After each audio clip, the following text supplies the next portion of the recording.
Hello, friend. Welcome back to another quiet journey through the cosmos. Tonight feels different, doesn't it?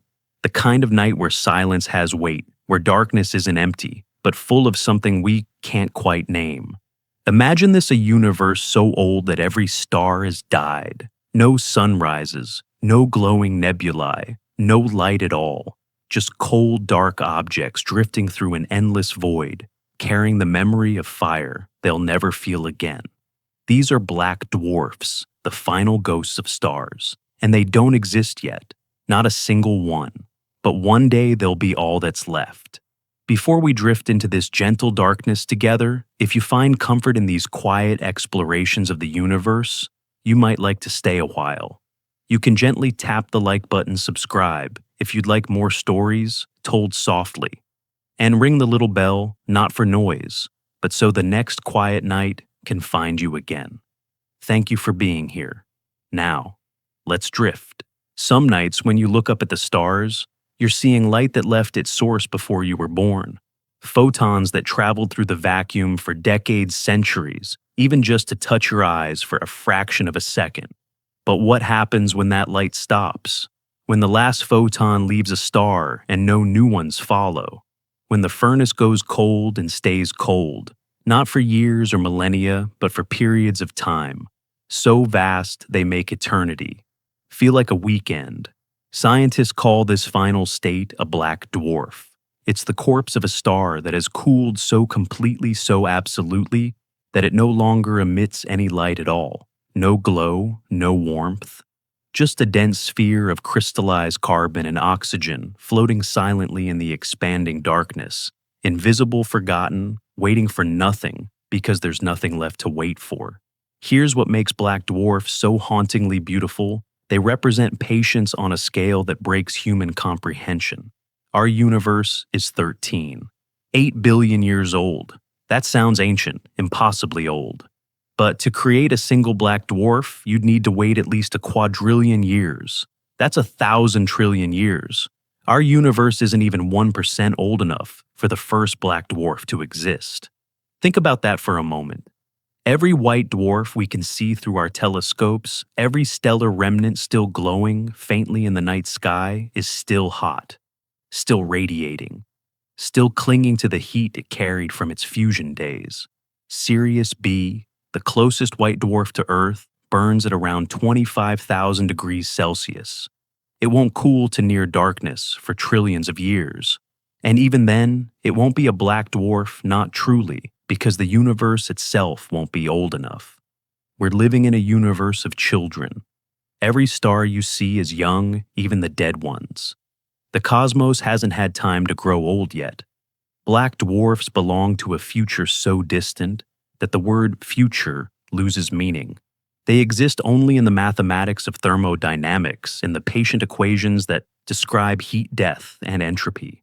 They are theoretical, prophetic, inevitable. But why do stars die this way? Why does the universe seem designed to end not in fire, but in cold silence? The answer lies in the nature of stellar death itself. When a star like our sun exhausts its hydrogen fuel, it doesn't simply turn off like a lamp. It swells into a red giant, fusing heavier elements, casting off its outer layers in beautiful planetary nebulae. What remains is the core, a white dwarf roughly the size of Earth, but with a mass similar to the sun. No more fusion, no more energy generation. Just residual heat slowly leaking into space. This is where most stars end their story.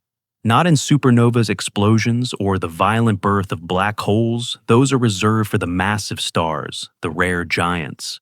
About 97% of all stars in the Milky Way will become white dwarfs. Our sun will become one.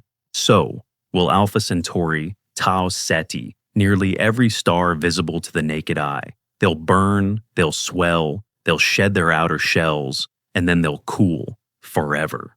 Research shows that a white dwarf cools, predictably losing about half its luminosity every billion years or so at first, then slower, asymptotically approaching absolute zero, but never quite reaching it. The mathematics are elegant. The physics are well understood, but the timescales defy imagination. By the time a white dwarf becomes a black dwarf, the Milky Way will have long since merged with Andromeda. The resulting elliptical galaxy will have dispersed. Star formation will have ceased across the universe. Planets will have been ejected from their orbits or consumed by their dying suns. There's a certain poetry in this, isn't there? The universe doesn't end with a bang. It doesn't collapse back into a singularity or tear itself apart in some catastrophic rip. It simply grows quiet. The stars go out one by one, and what remains cools in the dark, patient eternal. Some believe this vision of cosmic death is depressing a kind of nihilistic endpoint that renders everything meaningless. But perhaps there's comfort in it too. Black dwarfs represent a universe at rest. No more struggle, no more burning, no more violence. Just stillness, the kind of deep peace that only comes after everything that can happen has happened. When you think about black dwarfs, you're thinking about the absolute limit of change. They are what remains when time has run its course, when entropy has won, when the universe has finally exhaled and stopped breathing. They are the period at the end of the longest sentence ever written. But we're getting ahead of ourselves. To understand black dwarfs, we need to understand how we got here, how stars are born, how they live, and how they approach this final darkness. We need to trace the full arc of stellar evolution, from the bright chaos of a nebula to the silent crystalline sphere drifting alone in an empty cosmos. And so, our journey begins not with darkness, but with light, with birth, with the violent and beautiful beginning of a star. Because you cannot appreciate the silence until you've heard the song. You cannot understand the cold until you've felt the fire. And you cannot grasp what it means for a black dwarf to exist until you followed a star through every stage of its impossibly long life. The universe is patient. It doesn't rush toward endings. Every star takes its time, and so will we. We'll walk slowly through the stellar life cycle, watching fusion ignite, watching giants swell, watching white dwarfs form and glow and cool. We'll trace the path from hydrogen to helium to carbon to oxygen, from millions of degrees to thousands to hundreds to nearly zero. We'll watch light fade until only darkness remains. And in that darkness, we'll find something unexpected. Not emptiness, but presence. Not nothing but the memory of everything that once was. Because a black dwarf isn't the absence of a star. It's the star itself, still there, still real, just finished. A monument to a process that took billions of years to complete and trillions more to end. You don't need to understand everything. Just rest and let curiosity do the listening. Let the numbers wash over you like waves. Let the time scales stretch your mind gently without forcing anything. This isn't a test. There's no quiz at the end. We're just here together, thinking about stars and time and silence. So, close your eyes if you'd like. Picture a sky with no stars.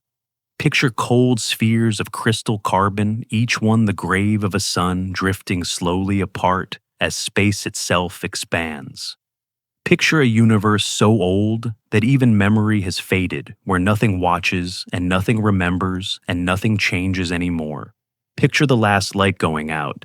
That's where we're headed. Not tonight, not in our lifetimes, not for eons beyond counting. But eventually, inevitably, the stars will cool, the universe will darken, and black dwarfs will inherit the cosmos. Silent monarchs of an empire with no subjects, no light, no sound. It's the longest goodbye imaginable. And it starts with understanding where stars come from, how they shine, and why some of them, most of them, are destined to end in this particular kind of frozen quiet. So, let's begin there at the beginning, with the birth of light itself, because every ending needs a beginning, and every silence needs a song to remember. Every star begins as a whisper in the dark, a slight disturbance in a cloud of gas so thin you could pass through it and never know it was there. Hydrogen molecules scattered across light years, feeling the gentle tug of their own gravity. And then slowly, impossibly slowly, they begin to fall toward each other. Not dramatically, not suddenly. Just a patient collapse that takes millions of years, grain by grain, atom by atom, until something remarkable happens. The center grows warm. This is how stars are born. not in explosions, but in quiet gatherings. Nebulae, those glowing clouds we photograph in brilliant reds and blues, are stellar nurseries where gravity does its patient work. The Orion Nebula, visible even to the naked eye on winter nights, is making stars right now. Hundreds of them, each one a condensing knot of gas, each one slowly heating, as gravitational energy converts to thermal energy, each one approaching the moment when hydrogen nuclei press close enough to fuse. Scientists suggest that when the core temperature reaches about 10 million degrees, Celsius fusion ignites. Hydrogen atoms crushed together by immense pressure overcome their electromagnetic repulsion and merge into helium. This releases tremendous energy, the same reaction that powers hydrogen bombs, but controlled, sustained, stable. The star begins to shine. Photons created deep in the core take thousands of years to random walk their way to the surface, bouncing between atoms, slowly diffusing outward until finally they escape into space as starlight. Our sun formed this way about 4.6 billion years ago from a collapsing region of a larger molecular cloud. That same cloud likely produced dozens of sibling stars, all long since drifted away scattered across the galaxy by gravitational interactions and galactic rotation. Somewhere out there, a star might exist that was born from the same nebula as our sun, but we'll never know which one. The family reunion happened too long ago. Once fusion begins, a star enters what astronomers call the main sequence. This is the stable period, the long middle chapter, where hydrogen fuses into helium and radiation pressure balances gravity's inward pull. Our sun is a main sequence star. Right now has been for billions of years, will be for billions more. It's remarkably stable. The energy output varies by less than 0.1% over decades. Boring in the best possible way. Reliable, steady. The kind of star you can build a civilization around. But here's what most people misunderstand about stellar lifespans.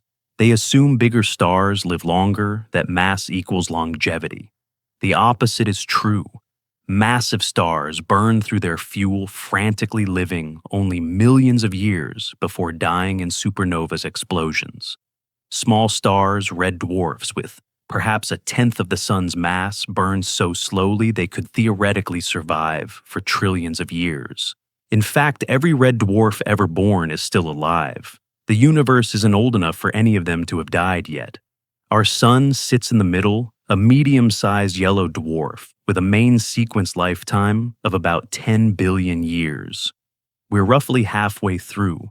5 billion years from now, give or take a few 100 million, the hydrogen in the core will run out. And that's when things get interesting. When the core hydrogen is exhausted, fusion doesn't stop entirely. It moves to a shell around the now helium core. The star begins burning hydrogen in a thin layer while the inert helium center contracts and heats. This sounds like a minor change, but the consequences are dramatic. The outer layers of the star expand enormously, cooling as they spread, turning red. The star becomes a red giant. Research shows that when our sun enters its red giant phase, it will swell to perhaps 100 times its current diameter. Mercury will be engulfed, Venus too. Earth's fate is less certain. Some models suggest we'll be swallowed.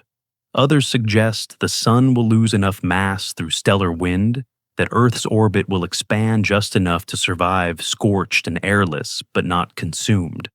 Either way, the oceans will boil away long before then. The surface will melt. Life, if any remains, will have fled or perished billions of years earlier. Red giants are beautiful, enormous, and unstable. Stars like Betelgeuse and Antares, those reddish giants visible in our night sky, are in this phase right now. They pulse and vary, losing mass in powerful stellar winds, casting off shells of gas that form glowing planetary nebulae. Despite the name, planetary nebulae have nothing to do with planets. Early astronomers thought they looked planet-like through small telescopes, round and disc-shaped, and the name stuck. We've known better for centuries, but nomenclature is stubborn. For stars like the Sun, the red giant phase is terminal. The helium core eventually gets hot enough to fuse, creating carbon and oxygen in what's called the helium flash, a brief explosive ignition that happens in hours after millions of years of buildup. But this second round of fusion doesn't last long. The star lacks the mass to fuse carbon into heavier elements. When the helium runs out, there's no third act. The fusion stops. The outer layers drift away beautiful and doomed. What remains is the core exposed naked, blazing hot, but no longer burning. This is a white dwarf, and this is where 97% of all stars end their active lives. Not in supernovae, not in neutron stars or black holes. Those fates require rare, massive progenitors, stars dozens of times heavier than the Sun. Most stars die quietly, shedding their atmospheres like old clothes and leaving behind a dense, hot ember about the size of Earth. Sirius B, the companion to Sirius, the brightest star in our night sky, is a white dwarf. It was discovered in 1862 by Alvin Graham Clark while testing a new telescope. He noticed Sirius wobbling, slightly tugged by an invisible companion. When he finally spotted the companion, it appeared as a faint point of light right next to the brilliant Sirius A. That faint point is Sirius B, a white dwarf with about the Sun's mass compressed into a sphere the size of Earth. Its surface temperature is roughly 25,000 Kelvin, nearly twice as hot as the Sun. But it appears dim because it's so small. Surface area matters when it comes to luminosity. Another famous white dwarf orbits Procyon, the eighth brightest star in the night sky. Procyon B was predicted before it was seen. Johann von Bessel noticed Procyon's peculiar motion in the 1840s and calculated that an unseen companion must be pulling on it. Decades later, telescopes improved enough to confirm his prediction. Procyon B is slightly smaller and cooler than Sirius B, but just as dense, just as strange. These white dwarfs give us a preview of the Sun's future. In about 7 billion years, our Sun will become one of them, a hot, dense sphere slowly cooling in the darkness, perhaps with the charred remains of planets still orbiting, perhaps alone its family of worlds, long since lost to stellar wind or gravitational chaos. But what keeps a white dwarf from collapsing further? Why doesn't gravity crush it down into something even denser? A neutron star or black hole? The answer is quantum mechanics, specifically a phenomenon called electron degeneracy pressure. When matter is compressed to white dwarf densities, electrons are forced so close together that quantum rules take over. The Pauli exclusion principle states that no two electrons can occupy the same quantum state. This creates an outward pressure that has nothing to do with temperature or motion. It's purely quantum, purely structural. Even at absolute zero, electron degeneracy pressure would remain. This pressure is immensely strong, strong enough to support a stellar core against gravity. But it has limits. In 1930, a young Indian physicist named Subramanian Chandrasekhar calculated that electron degeneracy pressure could only support a white dwarf up to about 1.4 solar masses. Beyond that limit, gravity overwhelms the quantum resistance and the star collapses into something else, either a neutron star, if it happens slowly, or a supernova if it happens explosively. Chandrasekhar's calculation was brilliant, but it was also controversial. Arthur Eddington, one of the most respected astronomers of the era, publicly ridiculed the idea. Eddington believed stars couldn't possibly collapse beyond white dwarfs. He thought there must be some mechanism, some unknown physics that would prevent such extreme densities. He was wrong. Observations eventually confirmed Chandrasekhar's math. Neutron stars exist. Black holes exist. The universe is stranger than Eddington wanted to believe. Chandrasekhar eventually won the Nobel Prize in 1983, more than 50 years after his initial calculation. Science moves slowly sometimes, especially when challenging established figures. But truth has patience. The math was right. The observations caught up. And now we know that white dwarfs have a mass limit, a boundary they cannot cross without transforming into something else entirely. Most white dwarfs never approach the Chandrasekhar limit. Most sit comfortably below it, cooling peacefully, posing no threat to anything. They're the universe's retirees done with work content to simply exist. And exist they do, for timescales that dwarf human comprehension. A white dwarf cools slowly because it has no internal heat source. All its warmth is left over from fusion days, residual energy slowly radiating into space.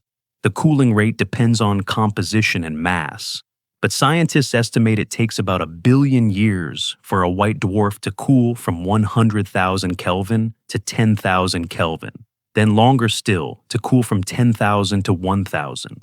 The process slows as temperature drops, asymptotically approaching zero, but never quite arriving. And this is where the path to black dwarfs begins. Not in violence, not in collapse, just in patient, relentless cooling.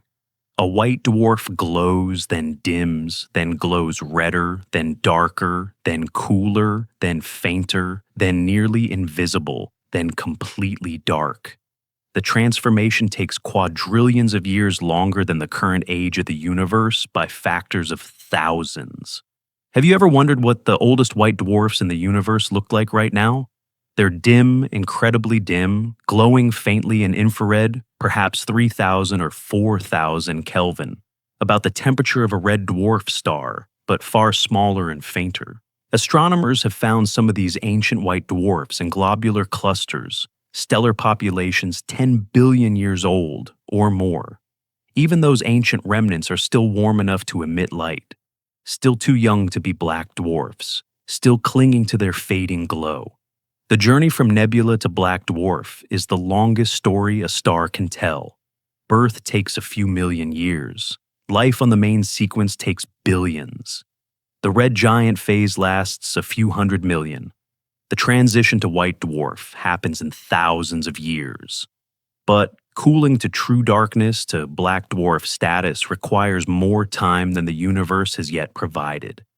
It's a story without an ending, at least not yet, at least not anywhere we can observe. And so, we find ourselves tracing this arc from hydrogen clouds to fusion fires to dying giants to cooling embers, each stage leading inexorably to the next. Each transformation written in the laws of physics, predictable, patient, inevitable. Stars are clocks. They measure time not in seconds, but in billions of years. And when the clock finally stops, when fusion ends and cooling completes, what remains is neither alive nor dead, just finished, crystallized, silent. But we're not finished yet. We've traced the journey from birth to white dwarf. But we haven't truly understood what a white dwarf is, what it's made of, how it behaves, why it glows the way it does. We need to look closer to peer into the physics of these strange objects, to understand the quantum forces holding them up, and the thermal processes letting them cool. Because only by understanding white dwarfs completely can we grasp what they become when the last warmth finally leaves them. Imagine holding a teaspoon of matter so dense that it weighs as much as an elephant. Not a metaphor, not an exaggeration. Actual elephant weight material compressed into the curve of a spoon. That's white dwarf matter. And if you could somehow bring that teaspoon to Earth, it would punch straight through the floor, through the bedrock, through the mantle, sinking toward the core, like a stone through water, unstoppable, impossibly heavy, wrung in a way that breaks intuition. White dwarfs defy common sense. They're roughly the size of Earth, but contain the mass of the sun. Pack all that stellar material, all the hydrogen turned helium, turned carbon and oxygen into a sphere about 12,000 kilometers across, and the density becomes almost unimaginable. A cubic centimeter of white dwarf material weighs about a ton. A sugar cube's worth weighs as much as a car. The gravity at the surface is hundreds of thousands of times stronger than Earth's. If you could stand on a white dwarf, which you couldn't, Because you'd be instantly flattened, crushed into a layer of atoms a few nanometers thick. You'd weigh millions of times more than you do now. But here's what's strange. Despite this incredible density, despite the crushing gravity, white dwarfs don't collapse. They sit there stable, supported not by heat or pressure in the normal sense, but by a quantum mechanical principle that has nothing to do with temperature. This is electron degeneracy pressure, and it's one of the most beautiful consequences of quantum physics operating on cosmic scales. When electrons are packed closely together, the Pauli exclusion principle kicks in. This principle, discovered by Wolfgang Pauli in 1925, states that no two fermions particles like electrons can occupy the same quantum state simultaneously. Think of it like musical chairs, but the chairs are quantum energy levels, and the rule is absolute. Every electron needs its own seat. As you compress matter, electrons are forced into higher and higher energy states not because they're hot, but because the lower states are already occupied. This creates pressure, genuine physical pressure, that resists further compression. Scientists suggest this pressure becomes significant at densities around 1,000,000 grams per cubic centimeter, precisely the densities found in white dwarfs. At these extremes, electrons behave less like particles orbiting atoms and more like a degenerate gas, a quantum fluid that pushes outward with a force proportional to density raised to the 5/3 power. The math is elegant. The result is that white dwarfs can support themselves indefinitely without any internal heat source whatsoever. This realization came slowly to astronomy. In the early 20th century, when Sirius B's density was first calculated, astronomers were baffled. How could something so dense exist without collapsing into oblivion? Arthur Eddington famously quipped that he didn't believe the observations because no physics he knew could explain them. But the observations were correct, and eventually quantum mechanics provided the answer. Ralph Fowler published the first theoretical explanation of white dwarf structure in 1926, applying newly developed quantum statistics to stellar remnants. He showed that electron degeneracy could support a star-sized object at these extreme densities. The stars weren't magic. They were quantum mechanics made visible textbook physics operating on scales vast enough to see from light years away. And they're hot. Incredibly hot. When a white dwarf first forms its surface, temperature can exceed 100,000 Kelvin hotter than almost any main sequence star. Sirius B, that faint companion we mentioned earlier, glows at about 25,000 Kelvin right now, and it's been cooling for tens of millions of years already. This heat isn't being generated. There's no fusion, no chemical reactions, no friction. It's purely leftover thermal energy from the star's former life trapped inside a dense sphere and slowly, very slowly radiating away. The cooling process is fascinatingly slow. Research shows that white dwarfs cool from the outside in. The outer layers radiate heat into space while the interior remains much hotter, insulated by the overlying material. Heat conducts slowly through the dense matter, taking millions of years to work its way from core to surface. This creates a temperature gradient with the center remaining at millions of degrees, while the surface might cool to tens of thousands. As a white dwarf cools, it changes color. The hottest ones glow blue-white, their peak emission in the ultraviolet. As they age, they shift through white, then yellow, then orange, then red. The coolest white dwarfs we found are dim red objects radiating mostly in infrared. Their surfaces perhaps 3,000 or 4,000 Kelvin, barely warmer than molten lava. Yet even these ancient remnants aren't cool enough to be called black dwarfs. They still glow. They still emit photons. They're still clinging to warmth from fusion that ended billions of years ago. One of the coolest white dwarfs known is WD 034 6+246, discovered in 2012. Its surface temperature is estimated at around 3,900 Kelvin, making it one of the coldest and dimmest white dwarfs ever detected. Finding such objects is difficult because they emit so little light. They're invisible to most telescopes, detectable only through sensitive infrared observations or by the gravitational influence they exert on nearby stars. There could be countless ancient white dwarfs lurking in the galaxy, too cool and dim for us to see, silently drifting through the darkness. But temperature isn't the only thing that changes as white dwarfs age. Their internal structure transforms too. Research suggests that as white dwarfs cool below about 10,000 Kelvin, the carbon and oxygen in their interiors begin to crystallize, forming a solid lattice structure, essentially a cosmic diamond the size of a planet. This crystallization releases latent heat, slightly slowing the cooling process, adding perhaps 1 billion years to the white dwarf's thermal lifetime. It's a phase change like water freezing into ice, but happening at densities and temperatures that make terrestrial analogies feel almost silly. Imagine that.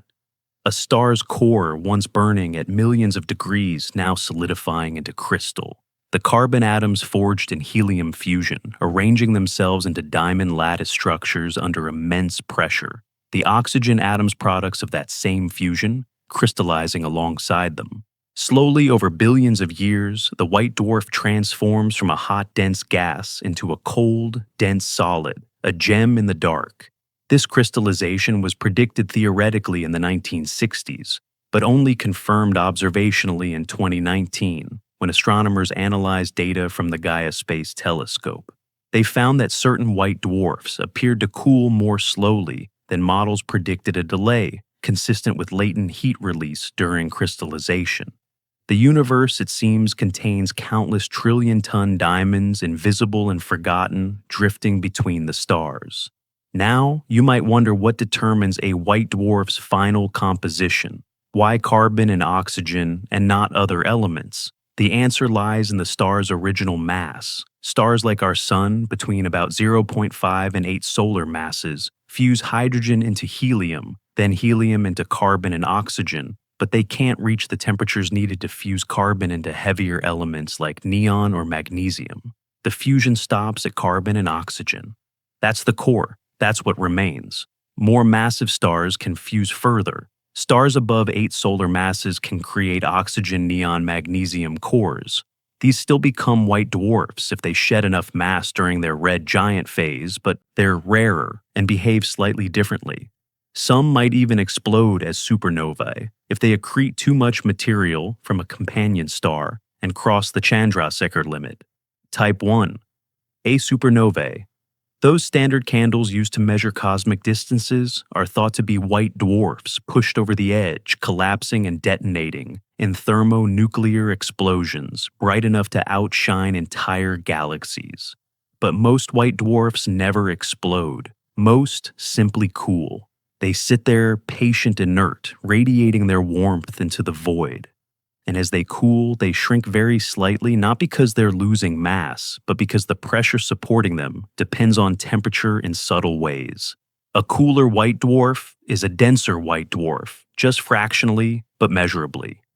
Over trillions of years, this slow contraction continues atom by atom, the star compressing itself almost imperceptibly as quantum pressure balances against gravity's relentless pull. There's something poetic about white dwarfs being the size of Earth. It's a strange cosmic coincidence, or perhaps not a coincidence at all, that a star's corpse ends up roughly the same size as our planet. Walk across a white dwarf's surface if you could somehow survive the crushing gravity and searing heat, and it would take about as long as walking around Earth. The curvature would feel similar. The horizon would sit at a similar distance. But everything else would be alien, incomprehensible, deadly. The surface of a white dwarf isn't solid, at least not in the freshly formed ones. It's a thin atmosphere of hydrogen or helium, perhaps a few hundred meters deep, overlying the degenerate matter beneath. This atmosphere is smooth, almost perfectly smooth, because the intense gravity crushes any irregularities flat. No mountains, no valleys. Just a featureless sphere of glowing plasma uniform, and silent. Some white dwarfs have magnetic fields, remnant fields from their progenitor stars, compressed and amplified to extraordinary strengths. These magnetic white dwarfs can have fields millions of times stronger than Earth's, strong enough to warp the quantum behavior of atoms, splitting spectral lines in observable ways. They're cosmic magnets, their fields frozen into the degenerate matter, unchanging, eternal. And then there are the polluted white dwarfs, objects with unexpected heavy elements in their atmospheres. Pure white dwarfs should have only hydrogen or helium on their surfaces. The immense gravity segregates elements efficiently, heavy atoms sinking, while light ones float. But some white dwarfs show traces of calcium, iron, silicon, magnesium. These elements can only come from external sources, likely asteroids or planets that wandered too close and were torn apart by tidal forces, their shredded remains raining down onto the white dwarf's surface. These polluted atmospheres tell stories of planetary systems that once orbited the star systems that survived the red giant phase, only to be slowly consumed afterward. One asteroid at a time, one rocky planet at a time, ground into dust and accreted onto the stellar corpse. It's a slow-motion apocalypse playing out over millions of years, visible only through spectroscopy, through the telltale fingerprints of elements that shouldn't be there. Can you picture it? A white dwarf glowing faintly in the darkness, orbited by the remnants of planets. Maybe Earth-like worlds long since sterilized their atmospheres, blown away during the red giant phase, their surfaces scorched to glass and rock. Maybe gas giants stripped to their cores, strange hybrid objects that are neither planet nor moon nor asteroid, but something in between. And gradually gravitational perturbations nudge these remnants inward. They spiral closer. They cross the Roche limit. They disintegrate into rings of debris. And slowly, particle by particle, they fall.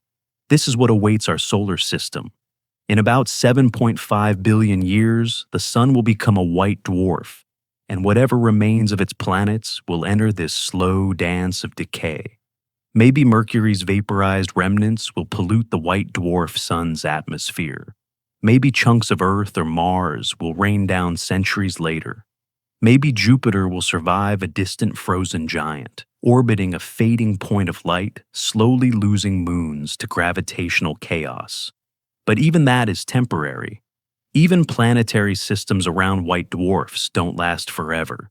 Gravitational interactions, subtle and patient, will eventually eject most objects into interstellar space, or send them spiraling inward to destruction.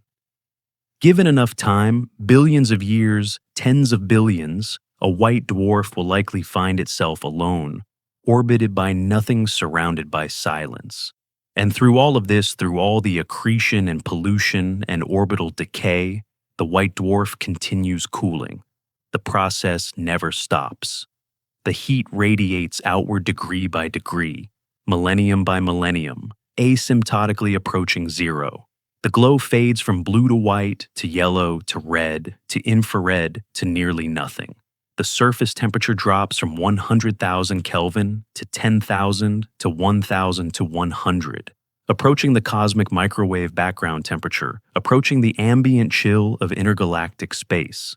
This is the pathway to black dwarfs, and it's paved with time, unimaginable stretches of time, time that makes geological epochs look like eye blinks, time that dwarfs the current age of the universe by factors of thousands. White dwarfs are patient. They have no choice. They can't fuse. They can't collapse. They can only wait glowing softly in the dark monuments to stars that died long ago. And so, we understand them now, these quantum-supported embers, these crystallizing diamonds, these gravitational monsters squeezed into Earth-sized packages. We know what they're made of, how they work, why they shine, how they cool. We've measured their temperatures, mapped their compositions, detected their magnetic fields, observed their polluted atmospheres.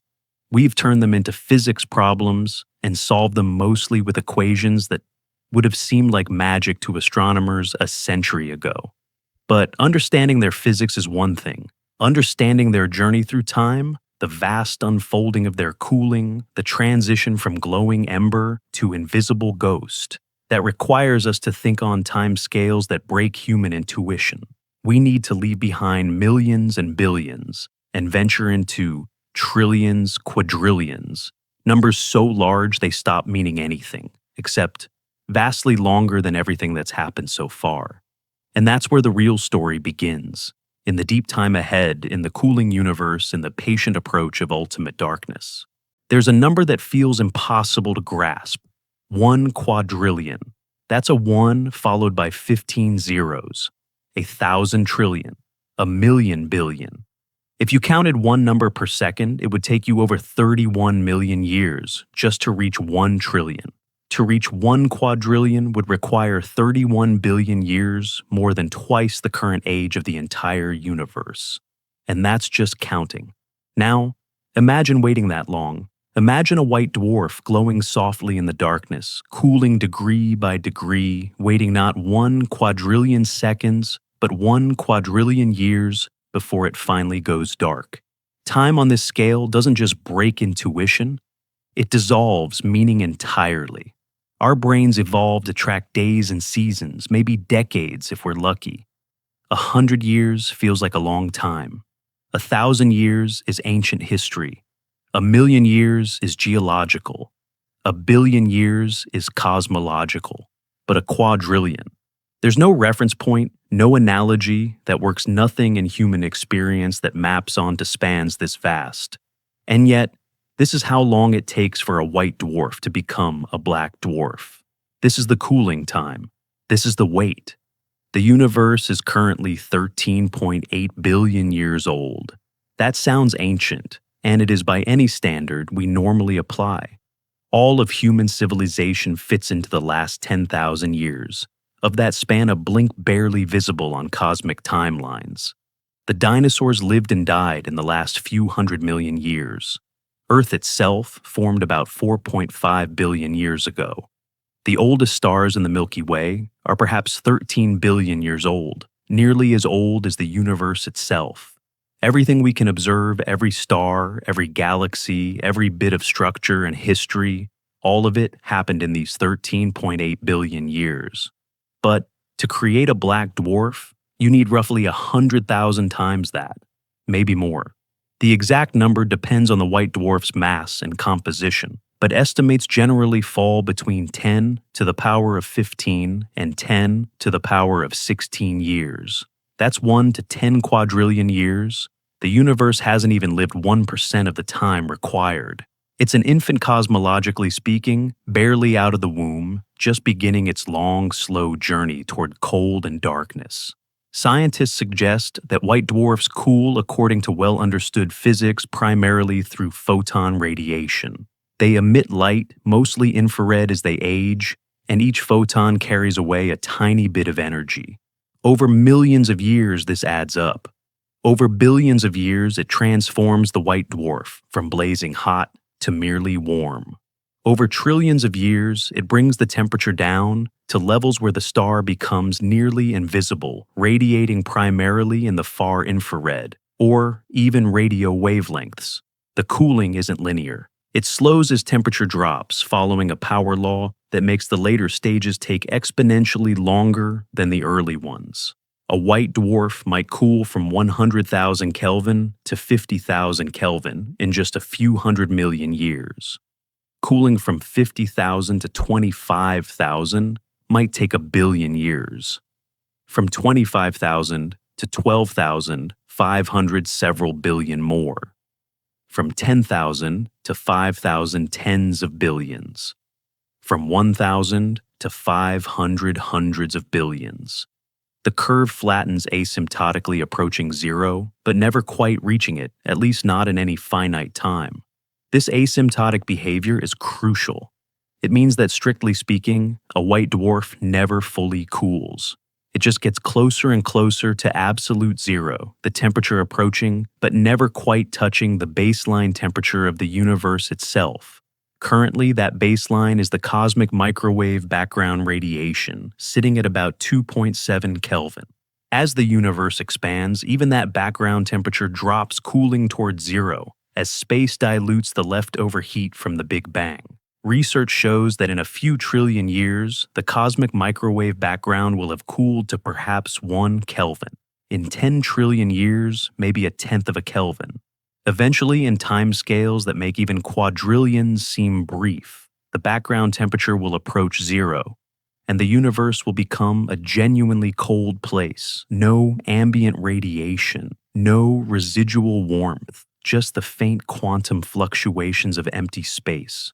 And still white dwarfs will be cooling, still radiating, still slightly warmer than their surroundings, clinging to heat from fusion that ended trillions of years earlier, from stars that died when the universe was young, when galaxies still formed and collided, when light still meant something. What does the universe look like during these cooling eons? The changes are so slow they're almost imperceptible, but they're profound. Star formation. The process that creates new suns from nebular gas doesn't last forever.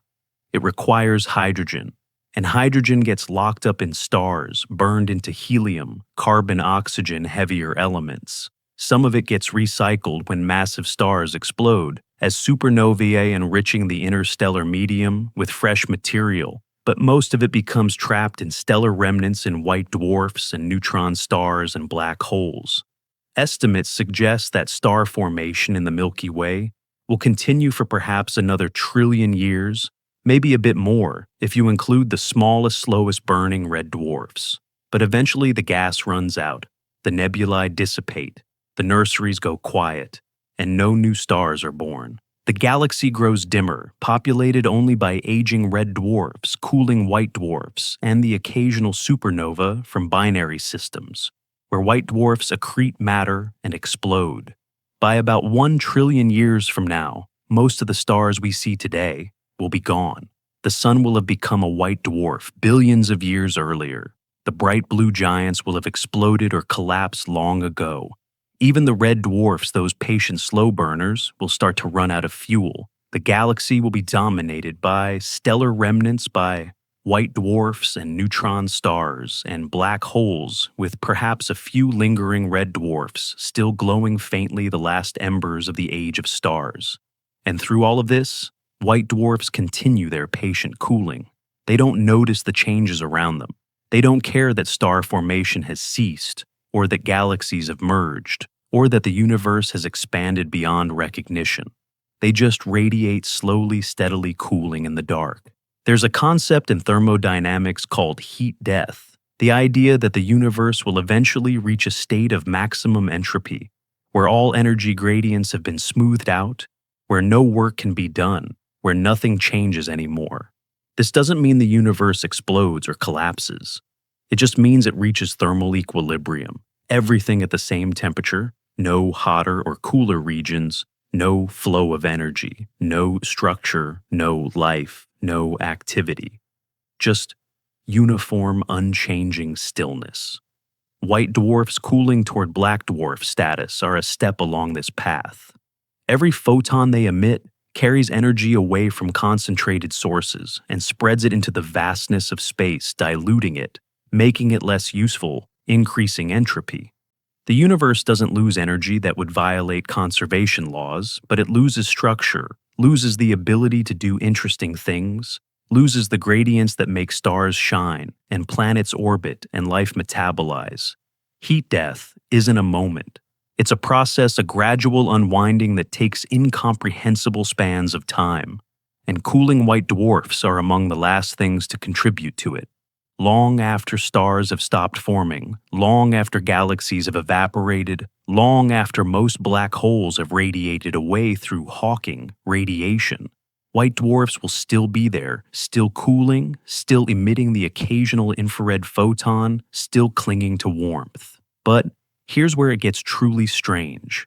As white dwarfs cool below certain temperatures, around a few thousand Kelvin, they undergo that phase transition. We mentioned crystallization. The carbon and oxygen atoms in their cores arrange themselves into solid lattice structures, releasing latent heat in the process. This actually slows the cooling for a while, adding perhaps 1 billion years or so to the timeline. It's like water freezing. The phase change releases energy that must be radiated away before cooling can continue. Scientists confirmed this crystallization effect observationally in 2019 by analyzing the brightness distribution of white dwarfs in star clusters. They found a pileup of white dwarfs at certain luminosities, consistent with the extra time spent cooling through the crystallization phase. The universe contains countless cosmic diamonds, planet-sized gemstones drifting invisibly through space, crystallized stellar cores that will remain solid for the rest of time. As the universe ages further into hundreds of trillions of years, another process becomes relevant. Galaxies don't stay together forever. Stars interact gravitationally, exchanging energy in close encounters.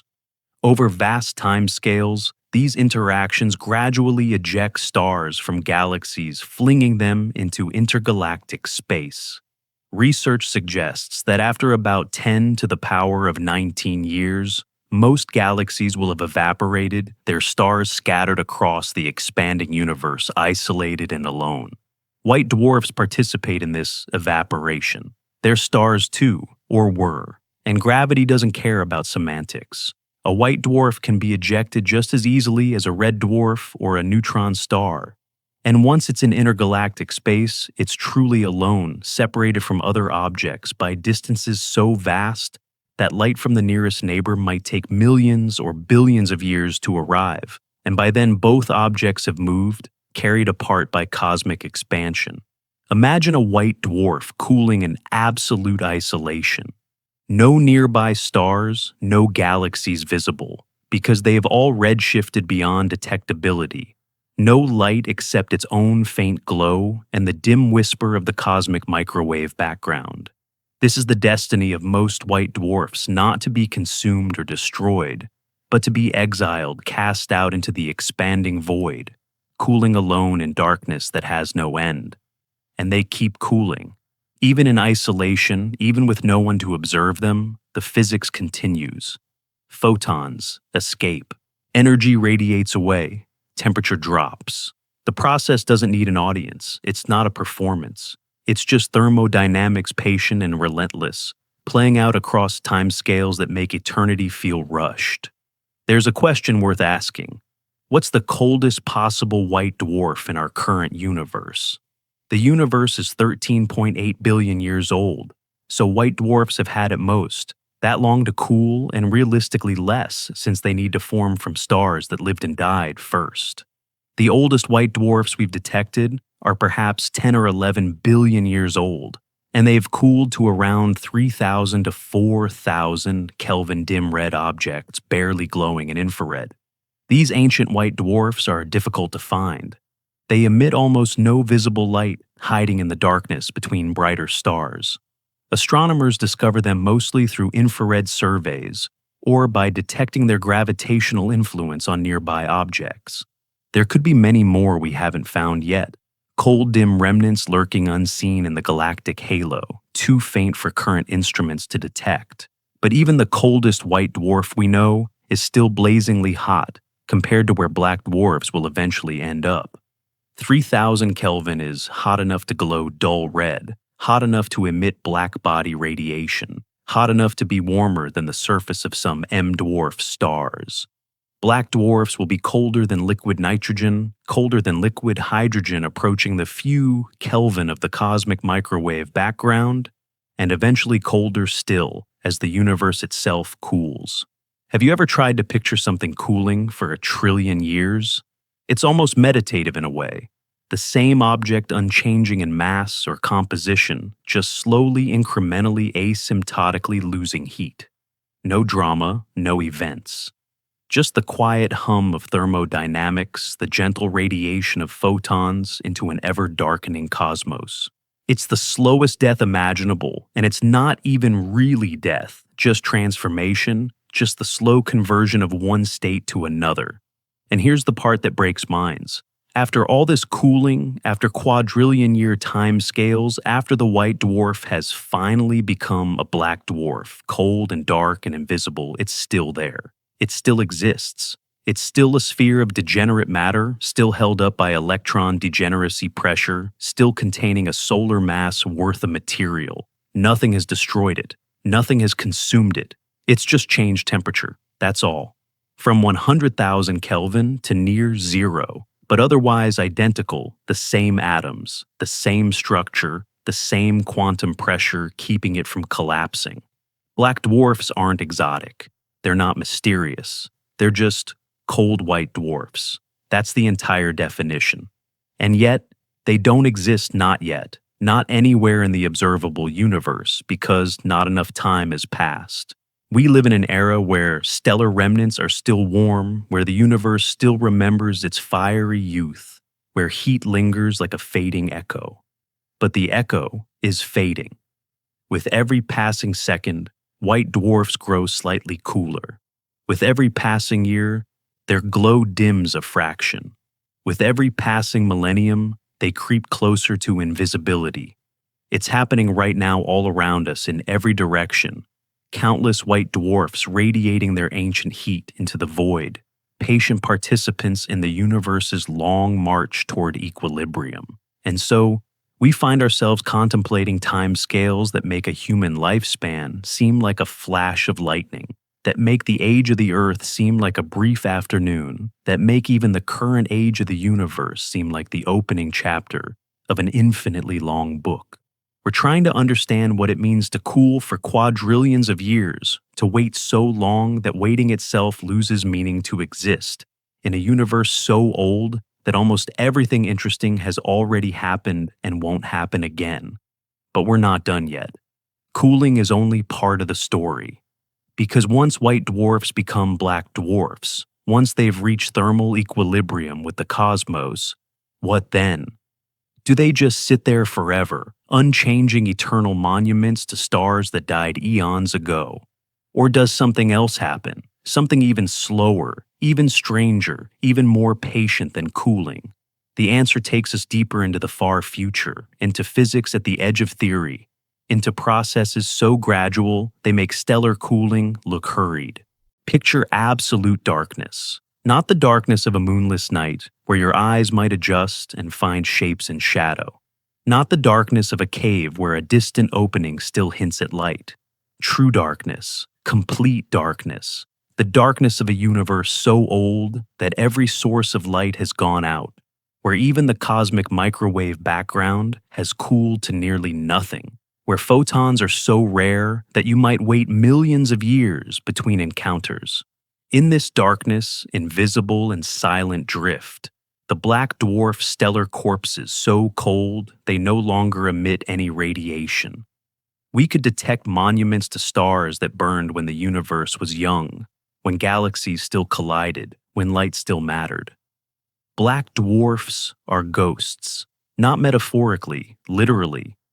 They're objects that exist in theory, but not in reality, predictions made by physics but never verified by observation, because the universe simply hasn't existed long enough for them to form. Every equation says they must eventually exist. Every thermodynamic principle confirms their inevitability, and yet not a single black dwarf has ever been observed, will ever be observed in our lifetime, or in the lifetime of our sun, or in the lifetime of our galaxy as we know it. They are the final form of stellar matter, the endpoint of cooling the destination toward which every white dwarf is slowly traveling. And they represent something profound, not just about stars, but about time itself, about patience, about the universe's capacity for transformation on scales that make human history look like a single frame in an infinite film. The term black dwarf is itself a bit misleading. People hear black and think of black holes, those gravitational monsters from which not even light can escape. But black dwarfs are nothing like black holes. They have surfaces. They have structure. They're made of atoms, specifically carbon and oxygen atoms arranged in crystalline lattice formations, compressed to incredible densities, but still ordinary matter, obeying ordinary physics. They're black only in the sense that they don't emit light, not because they trap it, but because they've simply cooled below the point where thermal radiation produces detectable photons. Scientists suggest that a white dwarf becomes a black dwarf when its temperature drops to roughly the temperature of the cosmic microwave background, currently about 2.7 Kelvin. At that point, the dwarf is no longer radiating more energy than it receives from the ambient universe. It's in thermal equilibrium. It's effectively invisible, emitting no light in any wavelength we could measure, just sitting there cold and dark and silent, a sphere of degenerate matter drifting through an equally dark cosmos. But here's where the timeline becomes truly staggering.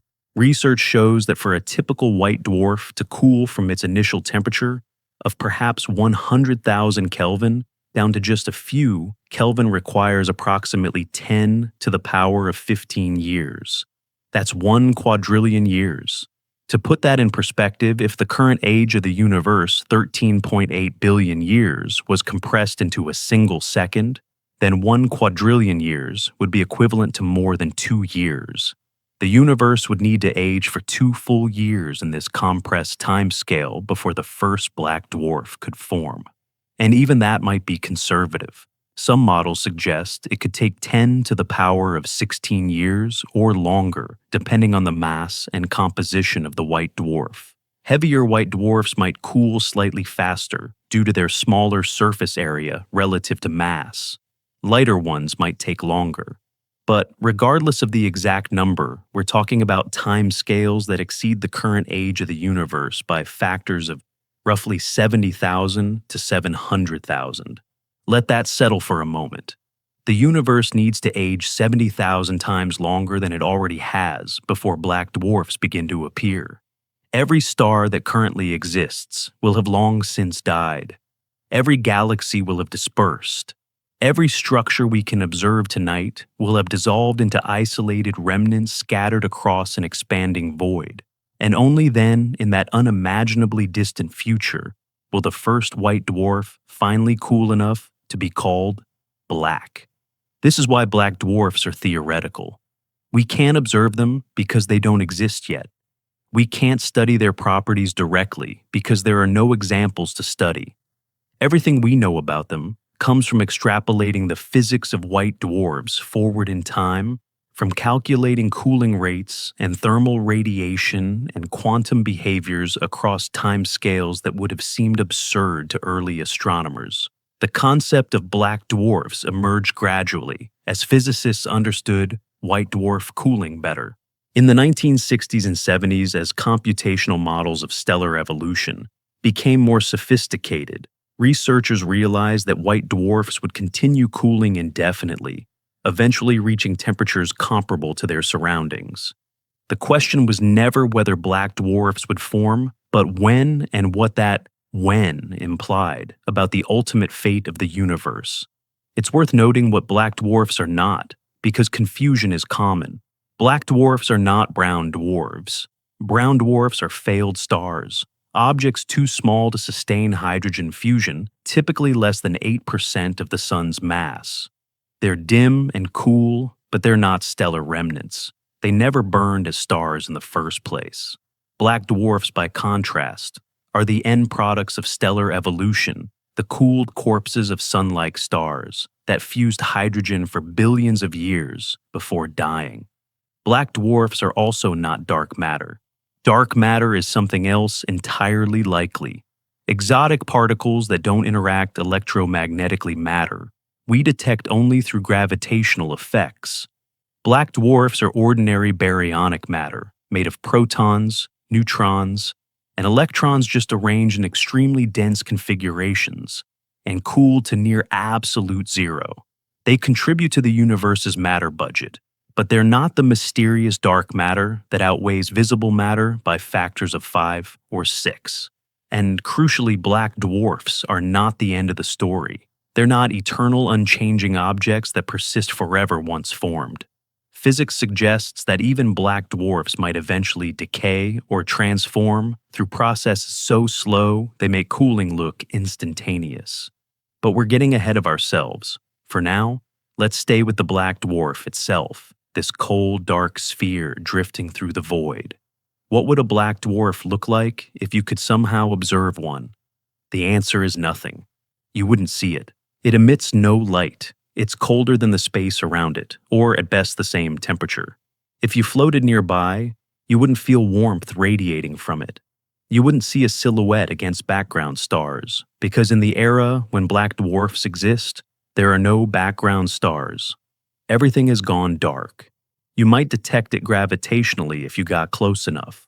Black dwarfs still have mass, roughly a solar mass, compressed into an Earth-sized sphere, so they still warp space-time around them.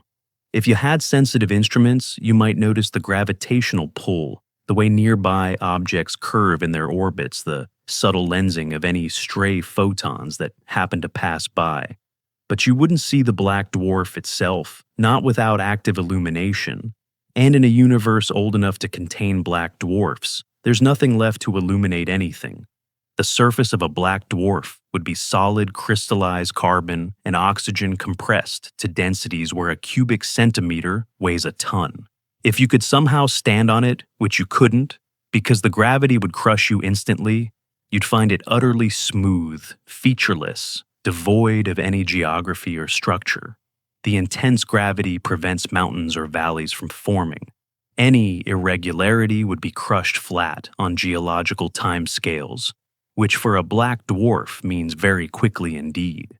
The temperature would be uniform across the surface, perhaps a few Kelvin or less, barely above absolute zero. There would be no weather, no atmosphere, no dynamics of any kind. Just a cold, dark, silent ball of crystallized stellar core, rotating slowly.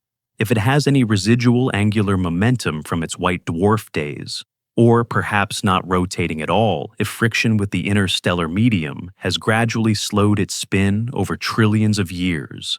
Think about that for a moment. An object that was once a star, a blazing nuclear furnace pumping out energy for billions of years, reduced to this. A cold, dark sphere that doesn't move, doesn't change, doesn't do anything except exist. It's the ultimate fate of most stars, including our sun. Not an explosion, not a collapse into something stranger, just cooling crystallization, silence. But here's what makes black dwarfs so philosophically interesting. They represent the universe's memory of stars. Long after fusion has ceased, long after light has faded, long after every trace of stellar activity has vanished, black dwarfs remain each one a marker of where a star once lived. They're like fossils, but fossils that are the actual organism just transformed, just cooled, just waiting in the dark. If some incredibly advanced civilization existed in the far future, in an era when black dwarfs are common, they might study them the way we study geology. By analyzing a black dwarf's composition, you could determine what kind of star it came from.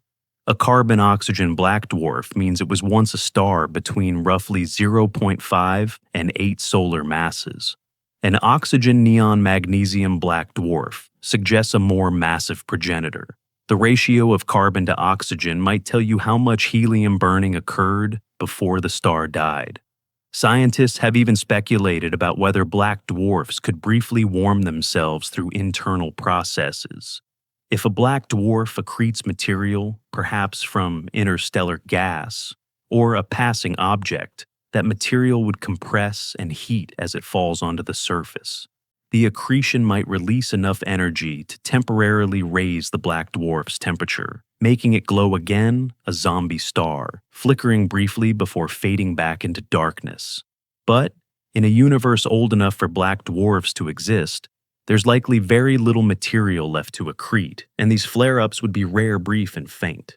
There's also the question of what happens to black dwarfs in binary systems. Some white dwarfs orbit other white dwarfs, bound by gravity slowly spiraling inward as they emit gravitational waves. Eventually, after timescales even longer than white dwarf, cooling these binaries might merge, creating brief flashes of heat and light as degenerate matter collides. But by the time both objects have cooled to black dwarf status, the merger would be a cold collision, two crystalline spheres crashing together in the dark, perhaps shattering, perhaps fusing into a single larger black dwarf, silent and unseen. What's remarkable is how certain we are that black dwarfs will exist, despite having never observed one. The physics is straightforward. White dwarfs cool according to well-understood thermodynamic principles. There's no mechanism to prevent cooling. There's no minimum temperature they can't fall below. Given enough time, they must become black dwarfs. It's not speculation. It's calculation extrapolation, the logical conclusion of processes we observe happening right now. This certainty about the far future is unusual in science. Usually, predictions get less reliable the further forward you project. Too many variables, too many unknowns, too many opportunities for unexpected physics to intervene. But white dwarf cooling is simple enough, predictable enough, that we can confidently say what will happen a quadrillion years from now. The white dwarf will be colder, simple as that. And yet, there's something haunting about this certainty. We know these objects will exist. We know they'll outnumber every other kind of astronomical object eventually.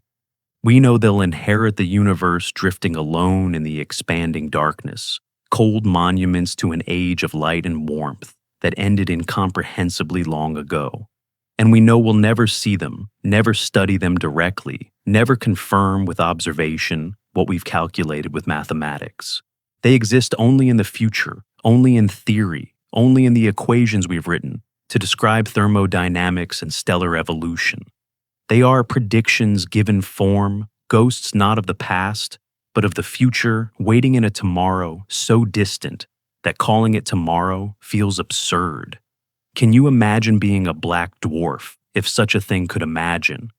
You were once a star, burning bright, fusing hydrogen-warming planets, perhaps hosting civilizations on worlds that orbited you. You lived for billions of years in that state, stable and productive. Then you swelled, cooled, shed your outer layers, and became a white dwarf, still warm, still glowing, still radiating the memory of fusion. And then you cooled slowly, patiently for quadrillions of years until even that memory faded, until you became a cold, dark object in an empty universe, no longer part of any story except entropy's slow march toward equilibrium. It's the loneliest fate imaginable, and it's the fate of most stars, our sun included. In 7 billion years, it becomes a white dwarf. In a quadrillion years, that white dwarf becomes a black dwarf. And then it drifts silent and invisible through a cosmos that has forgotten what light means. But even that isn't the end, because matter itself might not be stable on these timescales. Protons, those fundamental building blocks of atoms, might decay given enough time. And if they do, black dwarfs won't remain black dwarfs forever.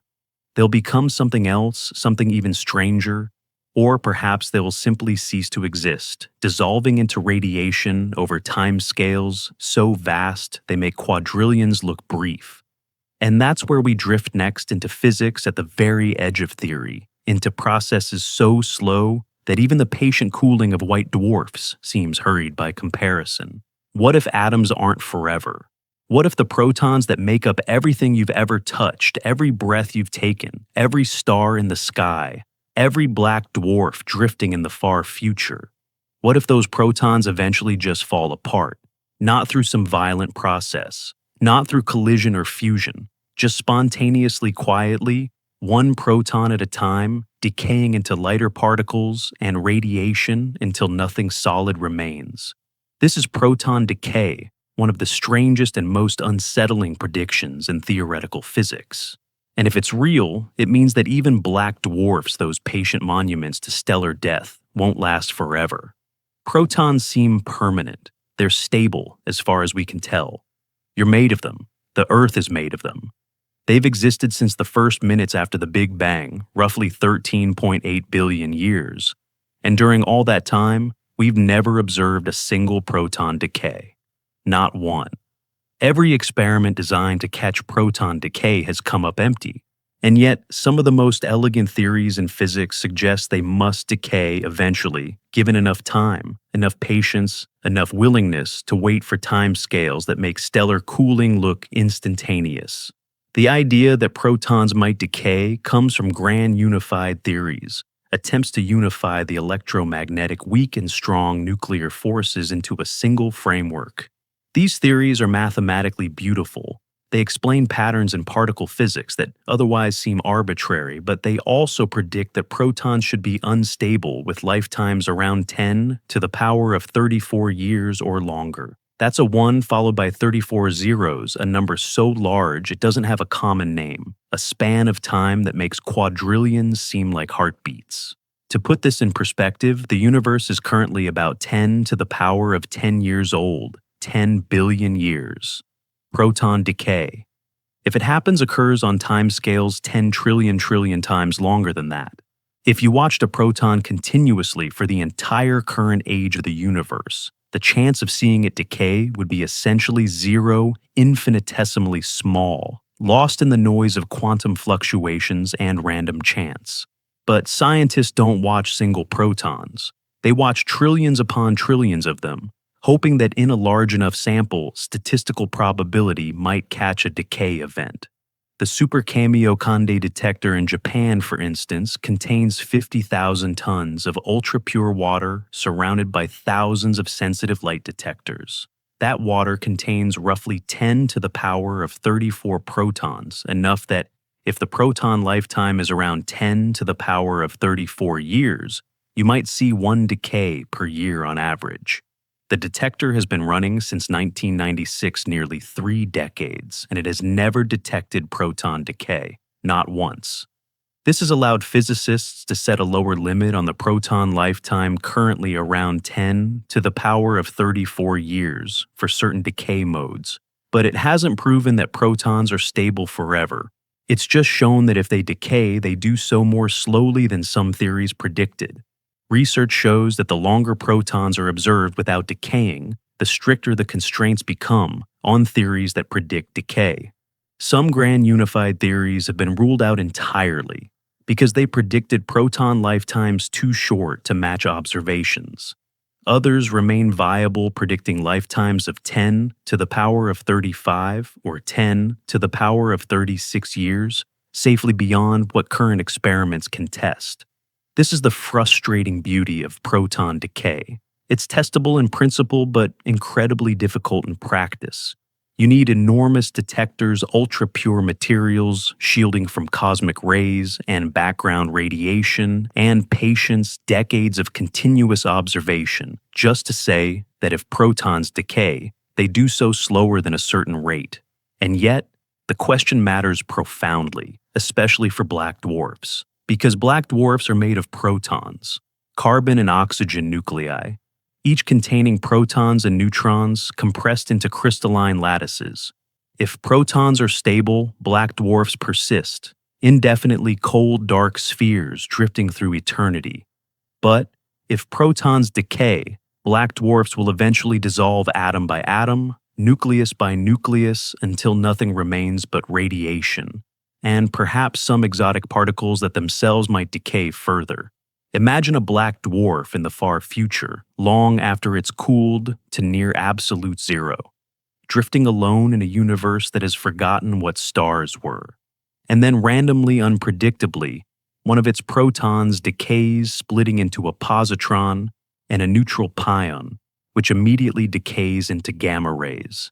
The energy released is tiny, equivalent to about 1 giga-electron volt, roughly the rest, mass energy of a proton. But in a black dwarf that's been cold for eons, this is significant, a brief flash of warmth, a momentary spike in temperature localized to a single atomic nucleus. The positron, the antimatter counterpart of an electron, encounters an electron almost immediately. They annihilate, producing more gamma rays. Those gamma rays propagate through the black dwarf's interior, eventually reaching the surface and escaping into space. The black dwarf has emitted light, just a few gamma ray photons, the first light it's produced in quadrillions of years. And then it happens again. Another proton decays somewhere else in the black dwarf's vast interior. Then another. Then another. The decay is random statistical, governed by quantum probability.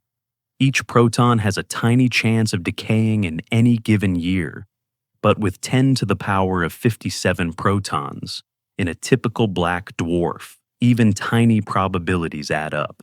Over 10 to the power of 34 years, a significant fraction of the black dwarf's mass will have decayed. Scientists suggest that proton decay would cause black dwarfs to slowly evaporate, losing mass as protons transform into radiation that escapes into space. The process is incredibly gradual. After 10 to the power of 34 years, maybe 1% of the black dwarf's mass is gone. After 10 to the power of 35 years, maybe 10%. After 10 to the power of 36 years, most of it. The exact timeline depends on the proton's lifetime, which we don't know, but the outcome is clear. If protons decay, black dwarfs are temporary. This feels wrong somehow. We've spent so much time talking about how patient black dwarfs are, how they represent the end state of stellar evolution, and now we're saying they might just dissolve. But that's the nature of deep time. Nothing is permanent when you wait long enough. Even the fundamental particles that make up matter might be temporary arrangements, quantum states that eventually transition to something else. There's a certain poetry to this. Stars begin as hydrogen, the simplest atom, and through fusion they create heavier elements. Carbon, oxygen, iron building complexity from simplicity. And then in the far future, proton decay reverses this breaking complex nuclei back down into radiation, and lighter particles returning everything to simplicity. The universe builds and then unbuild creates and then dissolves, and black dwarfs are just one stage in that cycle. But we need to be careful here. Proton decay is still theoretical. The standard model of particle physics, our most successful theory of fundamental particles, does not predict proton decay. Protons are absolutely stable according to the standard model, protected by baryon number conservation, a symmetry that forbids protons from decaying into anything lighter. Grand unified theories go beyond the standard model, proposing new symmetries and interactions that could violate baryon number conservation and allow proton decay. But these theories are speculative. They make other predictions that haven't been confirmed, and they're not yet proven. We don't know if they're correct. We don't know if protons decay. We only know that if they do, it happens very, very slowly. This uncertainty is important. When we talk about the far future, we're extrapolating physics into regimes where we haven't tested it. We're assuming that the laws we observe today still apply quadrillions of years from now, that protons behave the same way in the year 10 to the power of 34 as they do in 2025. That's probably true. The laws of physics seem to be consistent across time and space, but it's still an assumption, and assumptions can be wrong. Some physicists argue that protons might be absolutely stable, that baryon number conservation is a fundamental symmetry of nature, not something that can be violated. If they're right, black dwarfs truly are eternal, at least in the sense that they won't decay through proton decay. They might still be affected by other processes, quantum tunneling, vacuum decay, Hawking radiation, but they won't simply evaporate into gamma rays. Others point out that even if protons are stable, neutrons aren't. Free neutrons decay in about 15 minutes, transforming into protons, electrons, and antineutrinos. But neutrons bound inside nuclei are usually stable, protected by the strong nuclear force and energy considerations. In a black dwarf, neutrons are tightly bound in carbon and oxygen nuclei, and they should remain stable indefinitely. But stability is a tricky concept in quantum mechanics. Research suggests that even bound systems can undergo quantum tunneling, where particles spontaneously transition through energy barriers that classical physics would forbid. Given enough time, unimaginable amounts of time, even the most stable nucleus might rearrange itself through tunneling, transforming into a different configuration, perhaps one that's energetically favorable, or perhaps just randomly different. Have you ever thought about what randomness means on these time scales? In everyday life, random means unpredictable in the short term, but statistical in the long term. Flip a coin 1,000 times, you get roughly 500 heads. But on proton decay, timescales random means you could wait 10 to the power of 40 years and never see an event. Or you could see 10 events in a single year. Probability doesn't guarantee outcomes on individual trials, only averages over many trials. For a single black dwarf drifting alone in the far future, this means its fate is uncertain, not just to us, but fundamentally at the quantum level. It might decay slowly and steadily, losing mass in a predictable statistical manner. Or it might persist for 10 to the power of 50 years without a single proton decay, only to suddenly lose a significant fraction of its mass in a brief flurry of decays, random clustering. That probability allows but doesn't require. This quantum uncertainty is deeply strange when applied to macroscopic objects. We're used to quantum weirdness affecting atoms and photons, not planet-sized spheres of crystallized stellar core. But black dwarfs exist in a regime where quantum mechanics and cosmology intersect, where particle physics operates on astronomical scales, where the very small and the very large meet in the far future. And if protons do decay, what replaces them? The decay products are typically lighter: particles, positrons, pions, maybe neutrinos. Positrons annihilate with electrons, producing gamma rays. Pions decay quickly into photons. Neutrinos escape into space, carrying away energy. The net result is that proton decay converts matter into radiation, massive particles into massless ones, structure into entropy. Over 10 to the power of 36 years, a black dwarf might completely evaporate, leaving behind nothing but a diffuse cloud of photons and neutrinos, energy spread across vast volumes of space, indistinguishable from the background. The black dwarf, that patient monument to a star that died eons ago, would simply cease to exist, not destroyed, but dissolved, transformed from matter into radiation, through the slowest possible process. And yet, even this isn't certain. Some versions of proton decay leave behind stable remnants, particles that don't decay further, perhaps exotic leptons or other particles predicted by beyond standard model physics. These remnants might persist after the black dwarf evaporates, strange quantum fossils drifting through a universe that has forgotten matter. There's also the possibility that proton decay is balanced by other processes that, in the extreme densities of a black dwarf, new physics emerges that stabilizes nuclei in unexpected ways. We simply don't know. The physics of 10 to the power of 34-year timescales is beyond anything we can test, beyond anything we can observe, beyond anything we can even reliably calculate with current theories. What we do know is this: if protons decay, black dwarfs are not the end of matter's story. They're a long chapter, a very long chapter, but not the final one. Matter continues transforming, continues changing, continues following the arrow of entropy towards simpler, more dispersed states until perhaps nothing solid remains anywhere in the universe. And if protons don't decay, then black dwarfs might persist far longer into timescales, even more extreme into epochs where quantum processes we can barely conceive of begin to dominate. Because even if matter is stable, even if protons last forever, there are other ways for structure to erode other pathways toward entropy's victory. And those pathways lead us even deeper into the far future, into realms where time itself loses conventional meaning, where the universe becomes so old that age stops being a useful concept. That's the territory we're entering, where black dwarfs might transform, not through decay, but through processes even stranger, even slower, even more patient than anything we've discussed so far. Imagine waiting so long that even quantum mechanics grows impatient, a span of time so vast that atoms themselves begin to rearrange not through heat or pressure, but through pure probability, through quantum tunneling so rare that it happens perhaps once every 10 to the power of 1,500 years. That number isn't a typo. 10 to the power of 1,500.